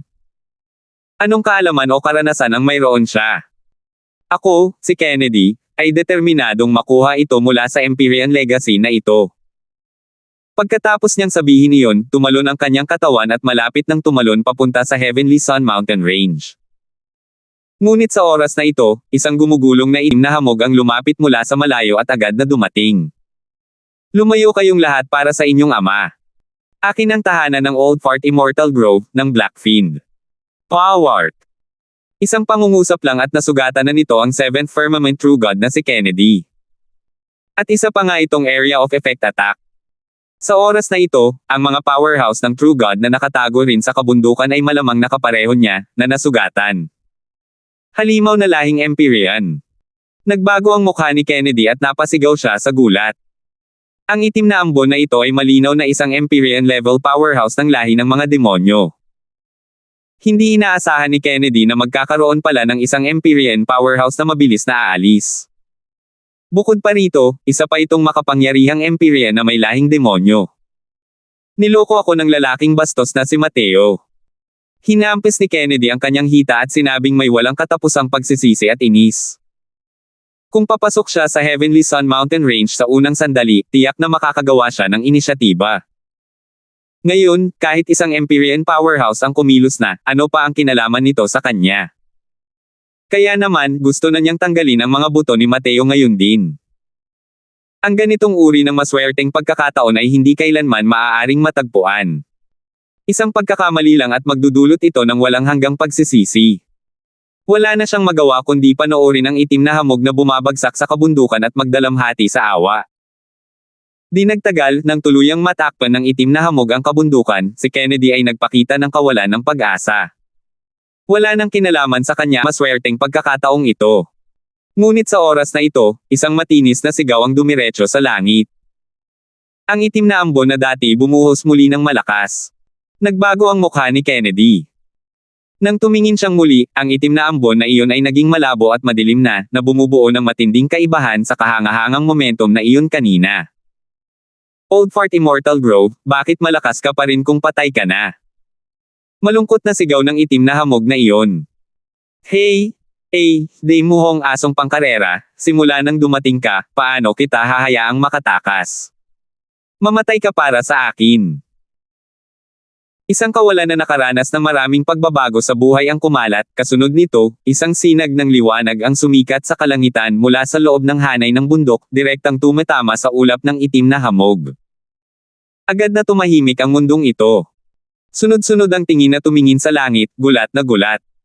Isang makapangyarihang Empyrean ang namatay sa harap nila ng ganito lang. Nilunok ni Kennedy ang kanyang laway, at natuklas ang medyo natuyo na siya. Napakalapit na, kung hindi lang dahil sa halimaw na Empyrean powerhouse na ito, malamang siya na ang patay ngayon, di ba? Mukhang tama ang sinabi ni Mateo. Isa itong tukana para makaakit ng mga tao. Paano madaling makukuha ang tunay na pamana? Hindi ba nila nakita na kahit ang isang Empyrean powerhouse ay agad na natatalo ng isang beses lang? Ang Immortal Grove na ito ay talagang isang nakakatakot na tao kahit sa mga pinakamalalaking tao noong nabubuhay pa siya. Taglay ang pakiramdam na nakaligtas sa isang sakuna, bumalik si Kennedy sa Thousand Sore Imperial Capital. Nang makita ni Maxine si Kennedy, nakahinga rin siya ng maluwag. Guro, ayos lang ba kayo? Nakita ni Maxine ang medyo walang malay na anyo ni Kennedy at hindi niya napigil ang magtanong ng may pag-aalala. Sumulyap si Kennedy kay Maxine at sinabing, Master. Halos hindi na makabalik. Nagbago ang mukha ni Maxine at nagtanong, anong nangyari? Ngumiti ng mapait si Kennedy at ikinwento ang nangyari kanina, na sinasabing, sa pagkakataong ito, lahat ng ito ay salamat sa inyo ni Mateo. Kung hindi dahil sa inyo, malamang na nawala na ang dati kong buhay sa Heavenly Sun Mountain Range. Tulungan ninyo akong pasalamatan ng maayos si Mateo. Hindi, tinawag ninyo siya rito, gusto ko siyang personal na pasalamatan. Nakinig si Maxine hanggang sa makaramdam din siya ng patuloy na takot. Isang malakas na Empyrean ang nalipol sa isang iglap, ang ganitong uri ng bagay ay hindi kailanman nangyari. Gaano nga ba kalakas ang kapangyarihan ng Heavenly Empyrean Immortal Grove na ito noong nabubuhay pa siya? Bagamat hindi sumunod si Kennedy sa 10 araw na palugit at tumakbo ng mas maaga, kung hindi dahil sa 2 araw na pagkaantala, tiyak na patay na si Kennedy nang walang duda. Ang tahanan ito sa Empyrean ay malinaw na hindi pa kayang lumunin ng Thousand Sore Imperial Capital ng mag-isa. Nang dumating si Mateo, same time na nagpasalamat si Kennedy kay Mateo. Nang maabot niya ang kanyang antas, itinuring niya ang kanyang buhay bilang pinakamahalagang bagay. Isang pangungusap lang ni Mateo ang nagligtas sa buhay niya, paano ba naman hindi siya matitinag? Pero, nang marinig ni Mateo ang pagkamatay ng isang Empyrean, alam niyang malamang na ito ay isang paghihiganti ng Heavenly Empyrean Immortal Grove laban sa kanyang mga kaaway. Tunay nga, sa mga sumunod na araw, ang Thousand Sore Imperial Capital ay nasa gitna ng mga pagbabago, at biglang naging parang ambon ng isang bagyo. Sa loob lamang ng kalahating buwan, mayroon talagang 3 Empyrean powerhouses na namatay sa Heavenly Sun Mountain Range. Mga Empyrean powerhouse, bawat isa ay isang kakilakilabot na pag-iral na kayang magpang-inag sa Heavenspan World sa isang yabag lamang ng kanilang mga paa. 3 ang namatay ng sabay-sabay. Kung tungkol naman sa mga powerhouse ng True God na walang pumansin, walang ideya kung ilan na ang namatay. Sa oras na ito, sa wakas ay napagtanto ng lahat na hindi madaling pasukan ang tahanang ito. 1857.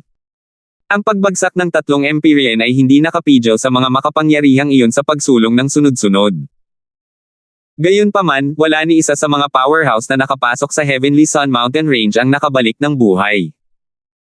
Pagkalipas ng isang buwan, sa wakas ay wala nang nangahas na basta na lamang pumasok sa Heavenly Sun Mountain Range. Nagsimulang magtipon ang mga makapangyarihang nilalang mula sa lahat ng dako sa Thousand Sore Imperial Capital, pinag-uusapan kung paano makapasok sa Empyrean na tahanan na ito. Sabi ng isang Panginoon ng lungsod, ang Heavenly Empyrean Immortal Grove ay isang tugatog ng kapangyarihan ng Empyrean mula 5 milyong taon na ang nakalilipas. Ang kanyang lakas ay umabot na sa isang hindi maisip na antas at kayang-kaya pang lipulin ang mga kapangyarihan ng Empyrean ng walang kahirap-hirap. Sabi ng isa pang tao, sa aking palagay, malamang na mahirap para sa atin, mga makapangyarihang nilalang na ito ng tunay na Diyos, na makapasok sa loob. Ang Heavenly Empyrean Immortal Grove na ito ay mayroong napakalakas na lakas. Tiyak na maraming swerte sa loob ng tahanang ito. Kung susuko ng ganito lang, sino ang handang sumuko? Bukod dito, kung makukuha natin ang Dao Fruit ng Heavenly Empyrean Immortal Grove. Sa sandaling lumabas ang mga salitang ito, agad na nag-init ang kapaligiran sa loob ng bulwagan. Empyrean Dao Fruit, sino ba ang ayaw? Bukod pa rito, hindi ito isang ordinaryong Empyrean Dao Fruit, kundi isang pinakamataas na Empyrean Dao Fruit. Sa mga taong ito, imposibleng may isang taong makakaabot sa ganitong antas sa kanilang buhay. Sabi ni Kennedy, ngayon, may nakatuklas na ang mga martial artists sa ilalim ng Celestial Deity Realm ay magiging maayos sa pagpasok sa Heavenly Sun Mountain Range. Mayroon ng mga martial artists ng True God Realm na sumubok nito dati. Hanggat nasusupol ng isang tao ang kanilang kaharian sa Celestial Deity Realm, hindi sila aatakihin kapag papasok sa kalaliman ng kabundukan. Ngunit, sa loob ng Heavenly Sun Mountain Range na ito, puno pa rin ito ng mga panganib. Sa palagay ko ay mas makabubuting makipagtulungan tayo ng may pagkakaisa, at mag-isip ng paraan upang makapasok muna sa abode. Ano ang opinyon ng lahat? Pagkarinig sa mga salita ni Kennedy, sunod-sunod na tumango ang lahat. Huwag mong tingnan kung paano silang lahat ay mga powerhouse ng True God Realm. Sa harap ng Heavenly Empyrean Immortal Grove, wala talaga silang kwenta. 1,000, 10,000 ang papasok, naghahanap din ito ng kapahamakan. Kaya naman, ang pagtutulungan muna ay talagang isang magandang opsyon. Dahil walang tutol ang lahat, sabay-sabay tayong aalis pagkalipas ng 10 araw, at pumasok sa Heavenly Sun Mountain Range. Ibinigay ni Kennedy ang huling salita. Pagkatapos mag-usap, nagtakbuhan ang grupo ng mga powerhouse ng True God. Ngunit ang Panginoon ng lungsod ng Heavenly Water Imperial Capital na si Zonji, ay naiwan mag-isa. Man! Hinahanap ako ni Kuya G, may problema ba? Nagkunwaring hindi sigurado si Kennedy habang sinasabi niya. Palihim na isinumpa ni Zonji ang tusong matandang Zoro at nakangiting sinabi, matandang kaibigan, ang aking Heavenly Water Imperial Capital at ang iyong Thousand Sore Imperial Capital ay palaging magkapareho ang hininga at sanga. Ang walang kwentang disipulo ko, si Howlstone, ay matagal nang humahanga kay Las Maxine. Sa tingin mo, hindi ba dapat tayong mga matatandang ito, ay magdala ng isang masayang wakas sa isang pag-iibigan? Natawa si Kennedy nang marinig iyon at sinabing, ang mga bagay tungkol sa mga kabataan, hayaan na lang nila ang alalahanin. Kilala mo rin itong disipulo ko, na gusto niyang piliin bilang kasama ng Dao, hindi iyon ang kaya kong hikayatin. Pagkatapos magsalita, agad na umalis si Kennedy at tila walang balak na magpatuloy sa pakikipag-usap. Kumunat ang noo ni Zonji, hindi maintindihan kung anong gamot ang ibinebenta ng Kennedy na ito sa kanyang UB. Noon, medyo interesado pa rin si Kennedy sa mga ginagawa ni Howell at Maxine, kahit na si Maxine ay palaging walang pakialam. Pero ngayon, kahit si Kennedy na matandang ito ay tila ayaw na. Bilang paboritong disipulo ni Zonji, natural lang na sumama rin si Howell sa Thousand Sworn Imperial Capital. Sa katotohanan, ang mga powerhouse ng True God na dumating sa pagkakataong ito, marami-rami ang nagdala ng kanilang mga nakababata. Isang napakalaking swerteng pagkakataon na parang isang mana mula sa mga Empyrean, kahit na silang lahat, ang mga disipulong ito, ay makakuha ng kaunting halaga, ito ay walang katapusang kapakipakinabang din. Bukod dito, sa pagkakataong ito sa Immortal Grove Abode, nakumpirma na natanging ang Celestial Deity Realm at mga powerhouse sa ibaba ang maaaring makapasok.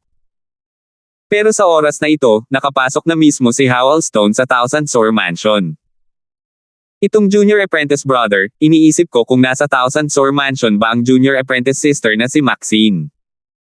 Si Howell ay may pino at magalang na anyo, ngunit ang kanyang mga salita ay nagpapakita ng kayabangan. Sinuri siya ng disipulong iyon ng Thousand Sworn Mansion at sinabing, "Sino ka?" Hindi pinapayagan ng Thousand Sworn Mansion ang sinumang basta-basta na pumasok. Ngumiti si Howell at sinabing, "Ako si Howell Stone ng Heavenly Water Imperial Capital."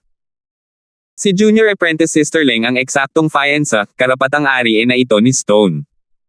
Sa katunayan, hindi ako itinuturing na tagalabas. Sinadya ni Howell na lakasan ang boses niya, na parabang natatakot siyang hindi siya kilala ng mga tao. Nagulat ang disipulong iyon nang marinig iyon at sinabing, "Si Senior Apprentice Brother Stone pala iyon, pasensya na, pasensya na." Si Senior Apprentice Sister Leng ay kasalukuyang nasa practicing field, ihahatid na kita rito. Ang katanyagan ni Howell sa mga kabisera ng imperyo ay umaalingaw-ngaw pa rin, malinaw na narinig na ito ng disipulong ito noon. Bukod pa rito, ang mga chismis tungkol kina Howell at Maxine ay hindi isang lihim sa Thousand Sworn Mansion. Tila may balak ang City Lord na pagtugmain ang dalawa. Natural lamang na hindi siya pinapayasan ng disipulong ito. Siya pala si Howell. Karapat-dapat nga siyang maging numero unong henyo ng Heavenly Water Imperial Capital, para mahabol ang bilis ng cultivation ni Senior Apprentice Sister Leng. Oo. Nabalitaan kong balak ng Manor Lord na ipares ang dalawa, para talaga silang match in the langit. Gayunpaman, kamakailan lang ay naging malapit ang Senior Apprentice Sister Leng sa isang batang lalaki na nagngangalang Mateo, bihira lang talaga itong makita. Hoy! Ang punk na yan ay isa lamang second firmament celestial deity, paano siya magiging karapat-dapat kay Senior Apprentice Sister Leng? Nang marinig ni Howell ang mga talakayan ng mga nakapalibot na disipulo, labis siyang nasiyahan sa simula. Ngunit nang marinig niya ang pangalang ito ni Mateo, biglang nagbago ang kanyang ekspresyon. Ang pangalang ito ay isa lamang niyang bangungot. Kahit ilang daang taon na ang lumipas, sariwa pa rin iyon sa kanyang alaala. Siyempre, galit na galit din siya kay Mateo, at matagal na niyang gustong hanapin si Mateo para maayos ang problema. Pero, hindi pa naririnig ang tungkol kay Mateo pagkatapos niyang umalis sa Heavenspan Mountain, kaya naman, nauwi rin sa deadlock ang planong ito. Hindi niya inaasahan na maririnig niya ulit ang pangalang iyon ngayon. Maaari kayang itong si Mateo ay ang punk na nasa Heavenspan Mountain. Imposible. Sinabi ng taong iyon ngayon lang na siya ang second firmament celestial deity. Sa talento ng punk na iyon, imposibleng mag-cultivate ng ganito kabilis. Hindi nagtagal, binaliwala ni Howell ang kaisipang ito. Pareho sila ni Maxine, parehong pakiramdam na ang Mateo na ito ay hindi ang Mateo na iyon. Kasunod ng disipulong iyon, dumating si Howell sa larangan ng pagsasanay. Kasalukuyang nakikipaglaban ang mga disipulo ng Thousand Sworn Mansion, habang si Maxine ay kasalukuyang nanunood ng mga laban sa tabi. Nang makita si Maxine, agad na nagliwanag ang dalawang mata ni Howell at sinabi niya sa malinaw na boses, "Junior Apprentice Sister Leng, matagal ka nang hindi nagkikita, ang ganda mo pa rin talaga." Lumingon si Maxine. Nang makita si Howell, agad na nagsalubong ang kanyang mga kilay. Parang multo na nagtagal pa ang lalaking ito. Ito ang lugar na Thousand Sworn Mansion. Bakit ka nandito? Malamig na tanong ni Maxine. Pero hindi ito pinansin ni Howell at nakangiting sinabi, tingnan mo ang sinasabi ng junior apprentice Sister Leng. Nandito ako para makita ang magiging asawa ko, may problema ba? Sa sandaling lumabas ang mga salitang ito, agad na nagkagulo ang paligid, lahat ay nahulaan ang pagkakakilanlan ng binata. Pero nanlamig ang tingin ni Maxine at malamig niyang sinabi, magsalita ka pa ng walang kwentang salita at mag-ingat ka na baka hindi ako maging magalang sa iyo. Ngayon, umalis ka na agad para sa akin. Tumawa si Howell at sinabing, bakit kailangang maging ganito si junior apprentice Sister Leng? Master, sinabi na niya sa akin ang proposal ng kasal. Magiging kasal din tayo sa hinaharap. Lalong nanlamig ang ekspresyon ni Maxine, halos magyelo na. Ang daming taon na hindi nagkikita, napakawalan Jay pa rin niyang Master Stone. Hindi ko pa nga natitingnan ang 8 characters mo at nagkukunwari ka na lang, mag-ingat ka at baka mahirapan kang mapunta sa puntong ito, isa. Sa oras na ito, isang figure ang lutaw sa tabi ni Maxine. Itinuon ni Howell ang kanyang mga mata at tumingin, at agad na nagngingit-ngit sa galit. 1858. Mateo. Ikaw talaga yan. Hindi ka magiging ganito kaswert ngayon. Titingnan ko kung sino pa ang makakapagligtas sa'yo. Nang makita ni Howell si Mateo, agad na nabuhay ang galit sa kanyang puso. Ngunit labis din siyang nabigla sa kanyang puso. Hindi niya ito nakita ng ilang daang taon, kaya't narating ni Mateo ang tugatog ng Second Firmament Celestial Deity na parang lumilipad. Ang bilis ng cultivation na ito ay hindi man lang mas mababa kumpara sa kanya. Isa pa rin ba itong taong basura na kayang makalusot sa Divine Lord Realm? Kailangan malaman ng isa, noong panahong iyon nang makita niya si Mateo, isa lamang siyang dakilang kumpletong origin deity. Tumingin si Mateo kay Howell at nakangiting sinabi, hindi mo kailangan ng magliligtas sa akin. Kung ikaw ang haharapin ko, kailangan ko pa ba ng iba? Nang marinig ito ni Howell, hindi niya napigil ang tumawa ng malakas at sinabing, isang maliit na Diyos ng Second Firmament Celestial Deity ang nangahas ding magsalita ng walang kabuluhan. Ngayon, bubugbugin kita hanggang sa lumuhad ka sa lupa at magmakaawa. Nang maalala ni Howell na may nagsabi lang na malapit sina Maxine at Mateo, hindi niya napigil ang magselos. Nagsama-sama ang dating sama ng loob at bagong puot sa kanyang puso. Nanlamig ang mukha ni Maxine at sinabi niya, Howell, ang lugar na ito ay Thousand Sworn Mansion, hindi Heavenly Water Imperial Capital. Hindi ikaw ang dapat maging walang pigil. Hindi napigilan ni Howell na mabilaw ka nang marinig iyon. Ang pagiging mapagtanggol ni Maxine ay lalong nagpasiklab ng kanyang selos. Tumingin si Howell kay Mateo at sinabing may malamig na ngiti, nagtatago na naman sa likod ng isang babae. Nagkataon lang na lugar ito para sa pagsasanay. Kung lalaki ka, humakbang ka at makipagkompetensya sa akin. Hayaan mong tingnan ni Maxine kung sino ang lalaki niya. Lalong nanlamig ang mukha ni Maxine. Masyado talagang walang hiya ang Howell na ito para makapagsabi ng ganoong bagay. Wala siyang nararamdaman para sa kanya. Gayunpaman, napakakapal ng mukha nito, na tinitingnan siya bilang eksklusibong piraso ng karne nito. Howell, dahil nga panauhin ka, paulit-ulit na akong nagtitiis sa'yo.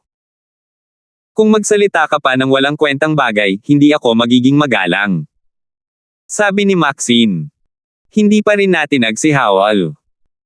Habang nakatingin kay Mateo, sinabi niya nang may malamig na ngiti, walang tapang na duwag, basura na ang alam lang ay magtago sa likod ng mga babae. Ngumiti si Mateo at sinabing, kung isasantabi mo man kung duwag ako o hindi, ang kapal ng balat mo, nahihiya ako sa aking kahinaan. Ngumisi si Howell at sinabing, lubos na sinasang-ayunan ni Manor Lord Go ang mga bagay namin ni Maxine. Ngayong pumunta na sa kanya ang master para mag-propose ng kasal, mahigit kalahati na palang matagumpay ang kasal na ito, ano ang kapal ng balat ko. Ngumiti si Mateo at sinabing, ganoon ba? Kung gayon alam mo ba kung bakit hindi ako disipulo ng isang Thousand Sworn Mansion pero maari akong pumasok at lumabas sa lugar na ito anumang oras? Kung gayon alam mo ba na halos magkasama kami ni Maxine mula umaga hanggang gabi nitong ilang taon? Wala kang pagkakataon. Hindi maiwasang magbago ang mukha ni Howell nang marinig iyon. Iniisip pa rin niya na si Mateo ay disipulo ng isang Thousand Sworn Mansion. Hindi inaasahan ni Howell na hindi pala siya iyon. Ang nagyayelong mukha ni Maxine ay may pambihirang bahid ng pamumula. Sa totoo lang, malinaw sa kanila ni Mateo na lumilikha nga ng mga kondisyon si Kennedy para maging malapit silang dalawa. Matagal nang kinilala ni Kennedy ang misteryosong pagkakakilanlan ni Mateo. Kung hindi, hindi rin siya titigil at kikilos ng 3 araw dahil sa isang hatol mula kay Mateo. Ngunit sa pagitan nila, ang isa ay malamig na parang nagyelo, habang ang isa naman ay wala sa mood para sa romansa. Walang anumang pag-unlad sa lahat ng panahon. Natural lang na alam ni Maxine na tinutulungan siya ni Mateo na makaahon sa kanyang kalagayan, kaya hindi siya nagsalita at palihim na sinang-ayunan na lang ito. Nang makita ni Howell ang eksenang ito, isang bahid ng masamang kutob ang lumitaw sa kanyang puso. Pero hindi niya talaga ito pinaniwalaan. Palagi siyang tinitingnan ni Kennedy ng positibo. Imposibleng baguhin niya ang kanyang tono. Kasama ang kanyang tanyag na pagkakakilanlan, siya at si Maxine ay magkapareho sa katayuan. Sino ka ba sa akala mo? Ang isang simpleng second firmament celestial deity ay karapat-dapat din kay Maxine. Kung mayroon kang kakayahan, humakbang ka na parang isang lalaki at makipagkompetensya sa akin. Nakita ni Howell na si Mateo ay islamang second horizon celestial deity. Sigurado siyang hindi niya tatanggapin ang hamon, kaya paulit-ulit niyang ginagamit ang mga salitang iyon para pigain si Mateo. Ang mga nakapalibot na disipulo ng Thousand Sworn Mansion ay nagpakita rin ng mapanghamak na tingin, pakiramdam nila ay masyadong hindi lalaki si Mateo. Sina Mateo at Maxine ay palaging naglalakbay bilang magkasintahan. Matagal nang hindi ito ikinalulugod ng lahat ng mga disipulo. Si Maxine ang diyosa sa kanilang mga puso, maganda at may talento rin, ngunit araw-araw siyang sinusundan ng isang second firmament celestial deity. Para sa kanila ay nakakasakit ito sa paningin. Sa kanilang mga puso, tanging si Howell lamang, na may ganitong uri ng pinagmulan, ang makakapantay kay Maxine. Bahagyang ngumiti si Mateo at sinabing, Maxine, tere na, hayaan mong tumahol ang asong baliw na ito. Naniniwala ako na sa lalong madaling panahon, malalaman niya na wala na siyang pagkakataon noon pa man. Tumanggaw si Maxine, tumalikod, at akmang aalis na kasama si Mateo. Madalas siyang makipaglaban kay Mateo nitong mga nakaraang taon at natural lang na alam niyang hindi naman sa hindi nang ahas si Mateo, kundi sadyang mapanghamak lang ito. Si Howell ay isa lamang sa mga unang yugto ng Fifth Firmament Celestial Deity. Hindi siya ang katapat ni Mateo. Napag-usapan na, ang talento ni Howell ay hindi naman talaga mababa sa talento ni Maxine. Ngunit dahil nga sa gulo na ginawa ni Mateo sa Heavenspan Mountain, naantala ni Howell ang kanyang cultivation. Nang makitang napakamasunurin ni Maxine, ang apoy ng selos ni Howell ay halos sisubog sa mga harang. Hinaranggan niya ang daanan ng 2 tao gamit ang isang kislap. Galit niyang tiningnan si Mateo habang sinasabi, isang taong nanganak, ngunit walang nagpapalaki. Mas mabuting lumayo ka kay Maxine para sa akin. Kung hindi, pagsisisihan mo ang pagsilang mo sa mundong ito. Huwag kang umihi at tumingin din sa refleksyon, tingnan mo kung sino ka. Nangaagaw ng mga babae kasama ko, karapat-dapat ka ba? Unti-unting nanlamig ang tingin ni Mateo. Sa simula ay ayaw niyang maging kapantay ni Howell. Pero ang lalaking ito ay walang kaalam-alam sa kanyang limitasyon. Ang kanyang bibig ay talagang humihingi ng bogbog. Para lamang makita ang kanyang figure ay nagumalaw, pagdating sa gitna ng larangan ng pagsasanay sa pakikipaglaban, at sinabi sa malamig na boses, hindi mo ba gustong tanggapin ko ang hamon mo bilang isang lalaki? Sige, tutuparin ko ang iyong kahilingan. Nang makita ang eksenang ito, hindi na bahala si Howell, sa halip ay natuwa, at sinabing may malaking tawa, hahaha, parang lalaki yan. Manalig ka. Tuturuan kita kung paano kumilos ng maayos. Bumantong hininga ng bahagya si Maxine. Ang tinatawag na paghahanap ng sariling kapalaran ay parang kay Howell, tama ba? Gumalaw ang figure ni Howell, lumapit kay Mateo, at natawa ng malakas, sa totoo lang, para makapag-cultivate ka hanggang sa Celestial Deity Realm, talagang lumampas ito sa inaasahan ko. Pero, ang mga langgam ay langgam pa rin sa huli. Hindi mo kailanman maiintindihan ang tinatawag na henyo. Swoosh! Hindi pa humihina ang boses ni Howell at naglaho na ang buong pagkatao ni Mateo. Matagumpay na niyang napukaw ang galit ni Howell at hindi na niya ito magawang pagsalitaan ng kahit ano. Hindi seryoso si Howell kay Mateo at nabigla siya sa biglaang pagbabago ng mga pangyayari. Hampas. Isang malinaw na sampal ang umalangaw-ngaw, at ang buong katawan ni Howell ay napahampas palabas. Isa ba itong tinatawag na henyo? Mas mahina pa kaysa sa isang langgam. Hindi gaanong malakas, pero puro tae ang nabubuga, malamig na sabi ni Mateo. Namangha ang lahat. Hindi pa nakikita ng mga disipulo ng Thousand Sore Mansion na gumawa ng hakbang si Mateo noon at palagi na lamang siyang minamaliit. Gayunpaman, nang sandaling kumilos si Mateo, lahat sila ay namangha. Sinampal ng nakakaloko si Howell ng sampal ni Mateo at bumalik lamang sa kanyang katinoan pagkaraan ng ilang sandali. Itinuro niya si Mateo at sinabi ng may matinding galit, kasuklam-suklam na kontrabida, para talagang palihim na umatake. Ngayon, kailangan kitang durugan. Lihim na tumango ang ilan dahil sa mga sinabi ni Howell. Kahit nakakagulat ang ginawa ni Mateo ngayon, si Howell pa rin ang masyadong pabaya. Isang tunay na harapang sagupaan, tiyak na hindi makakalaban si Mateo. Ganoon ba? Kung gayon, ikaw naman. Tumingin si Mateo kay Howell at sinabing may malamig na ngiti. Ang mapanghamak na ngiti ni Mateo ay lubhang nakapagpaantig kay Howell. Nakita ko lang siyang nagngingit-ngit. Ang kapangyarihang pandaigdig ng isang first firmament celestial deity ay biglang lumabas ng walang humpay, at sumugod siya papunta kay Mateo. 1859. Putok. Putok. Sa entablado, umalangaw-ngaw ang mga tunog ng pagbangga ng mga batis ng banal na diwa. Lahat ng nasa ibaba ng entablado ay natulala sa pagkamangha. Isang panig lang. Maliban na lang, hindi ito katulad ng inaasahan nila. Ang laban na ito ay ganap na may kinikilingan laban kay Mateo.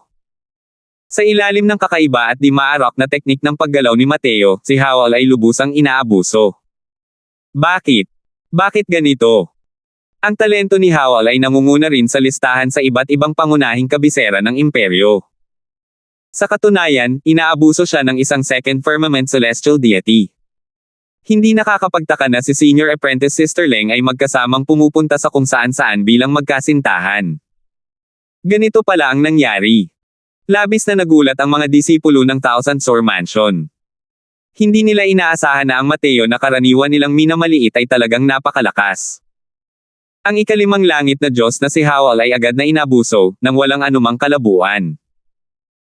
Kung dati ay sinabing ang palihim na atake ni Mateo ang nagtagumpay, ngayon naman ay talagang dinudurog na ni Mateo ang kanyang lakas. Walang kahit kaunting pagkislap. Putok. Tinapakan ni Mateo ang dibdib ni Howell gamit ang isang paa, dahilan para matamba ito sa lupa. Mapanghamak niyang sinabi, hindi mo ba ako tuturuan kung paano kumilos? Base lang sa lakas mo. Kung wala kang sapat na lakas, matututo ka ring maliitin ang mundo mula sa iba, at tingnan ang iba bilang mga langgam. Sino ang nagbigay sa iyo ng lakas ng loob? Hindi kayang ilarawan ng mga salita ang gulat sa puso ni Howell. Ilang daang taon na ang nakalilipas, noong una silang magkita ni Mateo, kaya niyang durugan ang kabilang panig gamit lamang ang isang kamay. Pero dahil sa pag-asa sa kanyang talento, hindi lang lumaki ang agwat na ito pagkalipas ng ilang daang taon, naabutan pa siya ni Mateo at nalampasan. Pinagsama talaga ng lalaking ito ang spatial law at sword daw law, ang lakas niya sa pakikipaglaban ay talagang kahanga-hanga. Ang pagmamataas ni Howell bilang isang henyo ay tuluyang dinurog ng paa na ito. Bitawan mo ako, hanggal ka. Kapag nalaman ito ng aking Panginoon, tiyak na sasayangin niya ang iyong cultivation at hindi ka na magkakaroon ng pagkakataong makabangon muli. Nagngingit-ngit si Howell at sinabi. Nanlamig ang mukha ni Mateo at sinabi niya ng may malamig na ngiti, hindi mo kayang talunin ang sarili mo, kaya mo inilabas ang iyong Panginoon. Gayunpaman, ang iyong banta ay talagang napakaloko. Pagkatapos magsalita, marahang tinapik ni Mateo ang banal na dagat ni Howell gamit ang isang daliri. Nanliit ang mga mata ni Howell, baka sa mukha niya ang kawalan ng pag-asa. Ngunit sa oras na ito, isang pakiramdam ng napakalaking panganib ang biglang bumalot. Bata, ang lakas ng loob mo. Makapangyarihang Diyos. Agad na naramdaman ni Mateo ang lakas ng kabilang panig. Halos nanigas ang kanyang katawan dahil sa malakas na presyon na ito, hindi makagalaw. Kahit nakatapak pa rin ang paa niya sa katawan ni Howell, hindi pa rin niya kayang tapakan ang paa na ito. Masyadong malakas ang isang late-stage True God powerhouse. Gayunpaman, siya si Mateo. Siya ang Mateo na nakaunawa sa batas pangkalawakan. Kahit ang isang True God powerhouse ay maaaring hindi mas malakas kaysa sa kanya sa pag-unawa sa spatial law. Masyadong matalas ang hanggaring pumatay na ito, walang paraan para sumuko si Mateo sa kamatayan. Naramdaman ni Howell ang malakas na presyon na ito, kaya't nagliwanag ang dalawang mata niya. Gulat niyang sinabi, "Guro." Gayunpaman, lubhang nagbago ang mukha ni Maxine. Huli na ang lahat para sa kagustuhang kumilos. Tumawa ng malamig si Mateo, at biglang naglaho ang kanyang anyo. Ang kasama niyang naglaho ay si Howell din. Isang figure ang lumabas mula sa kawalan at tumingin kay Mateo ng may pagtataka at galit. Pagbabago ng espasyo. Napakagaling na bata. Ang dumating ay walang iba kundi ang amo ni Howell, ang amo ng Heavenly Water Imperial Capital, si Zonji. Power! Sa kritikal na sandali, kahit naiwasan ni Mateo ang tiyak na pagpatay na atake ni Zonji, nagtamo rin siya ng matinding pinsala. Hindi biro ang kapangyarihan ng isang tunay na Diyos. Kung iba pa iyon, matagal na sana silang dinurog at ginawang giniling na karne ng makapangyarihang bansa sa mundo. Kasalukuyang nakalapat ang palad ni Mateo sa gitna ng likod ni Howell. Hanggat ibinubugay ng banal na asensya, maaari nitong sirain ang kanyang puwersa ng buhay. Ang dahilan kung bakit niya gustong tipunin si Howell sa shift ay para makahuli ng isang bihag. Kung hindi, sa kapangyarihan ng isang tunay na Diyos, kahit na hindi inaasahang naiwasan niya ang unang atake, ang pangalawang atake ni Zonji ay sapat na para magdulot ng kamatayan. At wala siyang sapat na kalayaan para lumaban. Guro, iligtas mo ako. Nang maramdaman ang banal na diwa ni Mateo na nagdudulot ng kaguluhan sa kanyang katawan, labis na natakot si Howell. Lumungkot ang mukha ni Zonji at tumingin kay Mateo at malamig na sinabi, "Bitawan mo si Han-er. Iiwan kita ng buo na bangkay." Tumawa si Mateo sa matinding galit at sinabing, karapat-dapat nga siyang maging maestro at apprentice, pareho silang hanggal. Gusto mo na akong patayin, pakakawalan ko ba siya? Sa tingin mo ba ay kasing baliw mo ako? Huwag kang gumalaw. Subukan mo kung mas mabilis ka o mas mabilis ako. Nang maramdaman ang pag-alunalo ng banal na asensya ni Zonji, agad na binalaan ni Mateo ang kabilang panig. Nandilim ang mukha ni Zonji at sinabi niya, kung maglalakas loob kang hawakan ang kahit isang hibla ng buhok ni Han-er, tiyak na pagsisisihan mo ang pagdating mo sa mundong ito. Ngumisi si Mateo at sinabing, ganoon ba? Habang sinasabi niya, dumura si Mateo ng banal na asensya. Agad na samuka si Howell ng isang malaking subo ng dugo, ang kanyang buong pagkatao ay nawala ng sigla at walang kibo. Napakahusay ng suntok ni Mateo, na direktang nagdulot ng pagkawala ng kakayahang lumaban ni Howell, ngunit hindi rin niya ito napatay. Sapat na ito para takutin si Zonji. Nagbago ang mukha ni Zonji, alam niyang may nakasalamuha siyang isang walang awang karakter. Paano pa siya makakagawa ng padalos-dalos nang hindi nag-iisip ng mabuti? Bata, bitawan mo siya. Maaayos natin ang mga bagay-bagay sa pamamagitan ng pag-uusap. Sa wakas ay yumuko si Zonji at nakipagkasundo kay Mateo. Tumawa si Mateo at sinabing, ano pa bang dapat pag-usapan? Gusto mo akong lokohin para iwan si Howell, tapos patayin mo agad ako. Aaminin ko, kahit nasa katandaan ka na, napaka-inosente mo pa rin. Ang mukha ni Zonji ay naging itim na parang ilalim ng wak. Natuklasan niya na ang batang ito ay masyadong matalas. Ang kanyang disipulo kung ikukumpara sa kanya ay isa lamang mahinang tao. Sa sandaling ibukan niya ang bibig niya, alam na niya kung ano ang gusto niyang gawin. Ano ba talagang kailangan mo? Tanong ni Zonji nang may madilim na ekspresyon. Malamig na sabi ni Mateo, teka. Pagkatapos sabihin ang mga salitang ito, ipinikit ni Mateo ang kanyang mga mata at tumigil sa pagsasalita. Nagulat si Zonji, hindi niya alam ang ibig sabihin ng mga sinabi ni Mateo. Pero di nagtagal, naunawaan niya. Isa na namang napakalakas na aura ang dumating kasabay ng isang alulong. Zonji, masyado mo ring minamaliit ang Thousand Swords Imperial Capital ko. Isang mataas na kapangyarihan ng Thousand Sworn Imperial Capital ang talagang nang-aapi sa isang junior ng Celestial Deity Realm. Gusto mo pa ba ng mukha o hindi? Hindi pa dumarating ang tao, ngunit nauna nang dumating ang boses. Puno ng galit ang mga salita ni Kennedy. Hindi niya inaasahan na sa isang kisap mata, isang malaking insidente ang nangyari sa Thousand Sworn Mansion. Kumunat ang noo ni Zonji at sinabing, muntik nang mapilayan ng batang ito si Han-er, may mali ba para gustuhin ko siyang patayin. Tumingin si Kennedy kay Mateo, may mapangasar na ekspresyon sa mukha. Maikling ikinwento ni Mateo ang mga bagay kanina, tumitig si Kennedy at sinabing, narinig mo ba? Master, kailangan mo akong ipagtanggol. Mahinang sabi ni Howell. Nang makita ang saloobin ni Kennedy kay Mateo, tila may naintindihan si Zonji, medyo pangit ang ekspresyon ng kanyang mukha. Tama nga, malamig na sumangot si Kennedy at sinabing, Howell, sumuko ka na. Imposible yan. Isa pa, pagkatapos ng insidenteng ito, kayong dalawa na master at apprentice ay hindi na muling makakapunta sa Thousand Sworn Mansion. Nanliit ang mga mata ni Howell nang marinig iyon, tumingin kay Kennedy nang hindi makapaniwala, may pagdududa sa mukha. Hindi niya maintindihan kung bakit biglang nagbago ng 180 degrees ang ugali ni Kennedy. Bigla niyang naalala ang mga sinabi ni Mateo. Lumalabas na. Sa pagkakataong ito ay hindi na si Mateo ang kalasag ni Maxine. May balak talaga si Kennedy na pagtugmain silang dalawa. Nakakatawa. Nagkukunwari pa rin siyang manugang ng Thousand Sworn Imperial Capital dati sa harap ng mga disipulo ng Thousand Sworn Mansion. 1860. Ito. Tiyugu. Tumahimik ka nga. Sino ang tiyuhin mo, walang hiya kang nilalang. Dati, nakita kong mukhang disente ka pa rin, pero hindi ko inaasahan na ganito ka pala kawalang hiya. Pumayag lang ako na mag-usap kayo ni Maxine. Kailan ko ba kinilala ang kasal ninyo? Walang ingat kang gumawa ng chismis sa Thousand Sworn Mansion ko. May respeto ka pa ba sa akin, itong Panginoon ng lungsod? Nag-aalab sa galit si Kennedy at puno rin ng walang katapusang takot pagkatapos ng insidente ng sabay.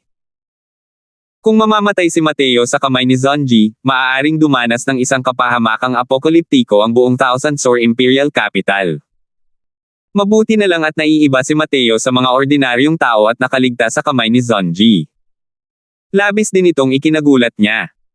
Gayunpaman, para kay Howell na itinuturing pa rin niyang desente noon, hindi na siya nasisiyahan kahit saang anggulo niya ito tingnan. Nang makita ang galit na anyo ni Kennedy, ang mukha ni Howell ay naging parang abo. Zonji, bakit ka pa ba mabato? Bilasan mo at dalhin mo itong walang kwentang apprentice mo at itakas mo ako. Sabi ni Kennedy sa malalim na boses. Kumunat ang noo ni Zonji at sinabi sa malamig na boses, Kennedy, nakipag-away ka sa akin dahil sa isang batang basa pa rin ang tenga. Kailangan ba talaga ito? Ngumisi si Kennedy at sinabing, si Mateo ang aking tagapagligtas. Sa tingin mo ba ay kailangan ko ito o wala? Nagbago ang ekspresyon ng mukha ni Zonji, at medyo nagulat na tumingin kay Mateo. Kasunod nito, tumango siya at sinabing, sige, naiintindihan ko. Pero hindi pa tapos ang usapin ngayon. Bata, sana hindi ka mapunta sa mga kamay ko. Han-er, tara na. Pagkatapos niyang sabihin iyon, buong pagmamalaking hinawi ni Zonji ang kanyang mga manggas at kinuha si Howell mula sa mga kamay ni Mateo. Pagkaalis ni Zonji, nagdilim ang paningin ni Mateo, at saka siya bumagsak sa lupa. Sa harap ni Zonji, ang ganitong antas ng kapangyarihan ng True God, hindi nang ahas si Mateo na magpabeya. Sa pagkakataong ito, sa wakas ay hindi na niya kayang magtiis pa. Sa isang iglap, lumipas ang 10 araw. Sa araw na ito, hindi mabilang na mga makapangyarihang nilalang ang nagtipon sa labas ng Heavenly Sun Mountain Range. Ang pangakit ng isang manang Empyrean ay talagang napakalaki. Kahit alam nilang may malaking panganib, marami pa ring mga taong handang lumipad papunta sa apoy na parang mga gamo-gamo. At sa mga makapangyarihang ito, malinaw na ang lakas ng Thousand Sworn Alliance ang pinakamalakas. Isang makapangyarihang Diyos ang nagsabi, kapatid na Go, malapit na ang oras, pumasok na tayo sa bundok. Tumango si Kennedy at sinabing, tara na. Teka lang. Sa mismong oras na ito, 2 figure ang bumaba mula sa langit. Nang makita ng grupo ng mga True God Powerhouse ang mga dumating, hindi napigilan ng kanilang mga mukha ang pagbabago at yumuko sila bilang pagpupugay habang sinasabi niya, binibigyan namin ng respeto si Lord Kang Ji. Nakakamangha ang aura ng True God Powerhouse na nasa harap, isa talaga itong peak True God Realm Powerhouse. Nakita ko lang siyang tumango at sinabing, napakagandang kaganapan, natural lang nasasali rin ang aking malawak na langit na dakilang Imperial Capital. Maduro, bakit hindi ka pa nagbibigay-pugay sa iba't ibang tiyuhin? Sa likuran ni Kang Ji, isang gwapong binata ang naghawak ng kanyang mga kamay at sinabing, ang mababang pamangkin na ito, si Maduro, ay nagbibigay ng respeto sa mga tiyuhin. Kaya, ikaw si Maduro. Huho? Talaga? Ang mga bayani ay nagmumula sa mga kabataan. Matagal ko nang naririnig na isang pambihirang talento ang lumitaw sa malawak na langit, ang dakilang kabisera ng imperyo, pinagsasama ang tatlong uri ng kapangyarihan ng mga batas, ang kanyang lakas ay lubhang kakilakilabot. Ang pagkikita ngayon, tunay ngang naaayon sa reputasyon. Ang grupo ng mga powerhouse ng True God ang nagkusa na purihin ang isang junior ng Celestial Deity Realm. Dahil dito, natigilan ang mga nakapalibot na powerhouse. Gayunpaman, nang marinig ang kanilang sinabi, ang mga taong ito ay labis na nagulat.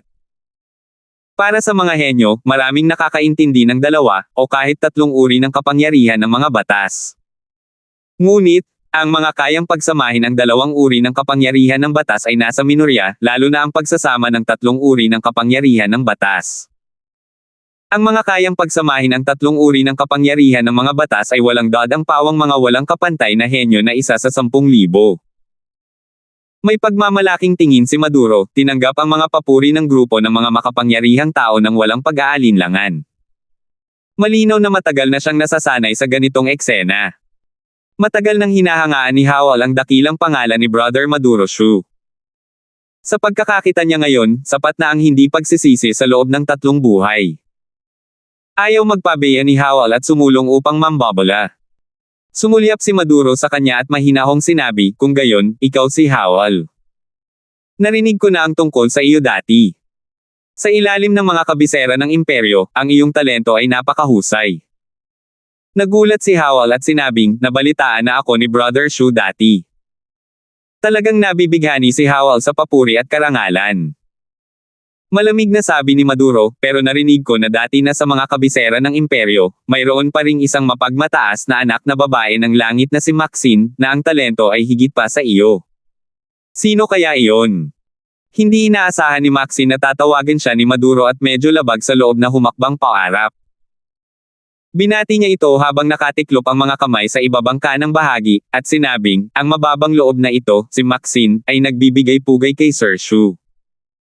Nang makita ni Maduro si Maxine, hindi mapigil ang lumiwanag ang kanyang mga mata.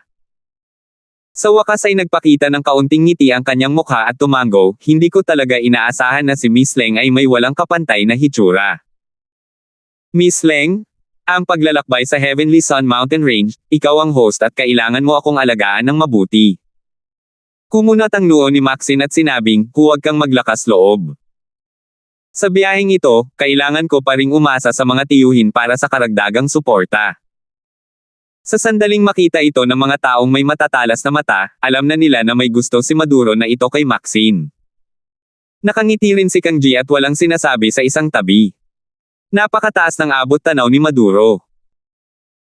Ang mga babaeng humahabol sa kanya sa malawak na langit, ang dakilang kabisera ng imperyo, ay napakarami, parang mga karpang gumagala sa batis, ngunit wala siyang kinikilig kahit kanino. Hindi niya inaasahan na makakatagpo siya ng isang taong kaaya-aya sa paningin dito. Sa tabi, nang makita ni Howell ang eksenang ito, palihim siyang natuwa sa kasawian ng iba sa kanyang puso.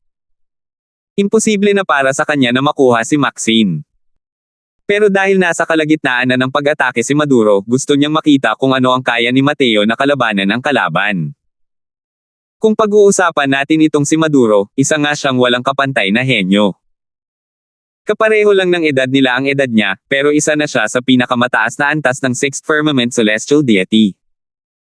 Higit sa lahat, pinagsanib pa niya ang 3 uri ng kapangyarihan ng mga batas, ang kanyang kapangyarihang lumaban ay napakalakas. Bagamat napakataas ng talento ni Howell, kumpara sa kanya, talagang napakaliit ng kanyang kinikita. Tunay ngang mayroon siyang kapital na maipagmamalaki. Ngumiti si Kang Ji at sinabing, kayong lahat ay namumukod tanging talento sa kabataan, ang inyong mga tagumpay sa hinaharap ay hindi masukat. Natural lang na dapat kayong maglapit. Habang nagsasalita si Kang Ji, natural na tumango ang iba at sumang-ayon. Ang mga taong nagmula sa malalaking kabisera ng imperyo, ay hindi nila kayang manggulo. Katulad nito, isang grupo ng mga True God Powerhouse ang sumupil sa kanilang mga kaharian patungo sa Celestial Deity Realm at humakbang patungo sa Heavenly Sun Mountain Range. Nang makapasok si Mateo sa Heavenly Sun Mountain Range, isang pamilyar na pakiramdam ang biglang tumama sa kanya. Ang pakiramdam na iyon ay parang bumalik siya sa Immortal Grove World. Dati, nagsagawa ng lockdown ang Thousand Soar Alliance sa buong Heavenly Sun Mountain Range. Ngunit kasunod ng kanilang pagpasok, sunod-sunod ding pumasok sa Heavenly Sun Mountain Range ang iba pang mga makapangyarihang nilalang. Sa kasalukuyan, masasabing may mga ulong nagkukumpulan sa Heavenly Sun Mountain Range. Ang porma sayo ng array na ito ay halos kapareho ng Grand Array ng Four Symbols Family Clans. Nag-usap sina Mateo at Dustless. Tumango si Dustless at sinabing, ang apat na simbolo ng mga banal na hayop na bumubuo ng isang hanay, ang kapangyarihan ay sapat na upang lipulin ang isang pangunahing powerhouse ng realm. Naglatag ang Immortal Grove ng isang walang kapantay na malaking hanay sa buong Heavenly Sun Mountain Range. Ang pagpuksa sa mga Empyrean powerhouse ay parang laro ng bata. Sabi ni Mateo, dahil sa dami ng mga powerhouse na pumapasok, malamang na sa isang pagkakamali lang ay mapapagana na nito ang Grand Array. Ngumiti si Dustless at sinabing, akala pa nga ng mga hanggal na ito ay iiwan ni Immortal Grove ang kanyang mga turo sa daw para sa kanila. Masyado silang nag-iisip. Hindi napigilan ni Mateo ang mapangiti nang marinig iyon. Unti-unting lumamig ang salusalo. Biglang may sunod-sunod na sigawan ang narinig. Isang kumpol ng apoy ang pumailanglang sa langit. Mahigit 100 powerhouse ang agad na nasunog at naging abo. Nagbago ang mukha ni Kang Ji at galit na nagmura, inactivate ng grupo ng mga hanggal na ito ang Immortal Wind Heavenly Fire Array ng Four Symbols Grand Array. Kapag na-trigger na ang Heavenly Fire, nangangakong susunugin ang lahat. Dali, tumakbo na kayong lahat. Salamat po at sinamahan ninyo ako, ingat lagi mga master.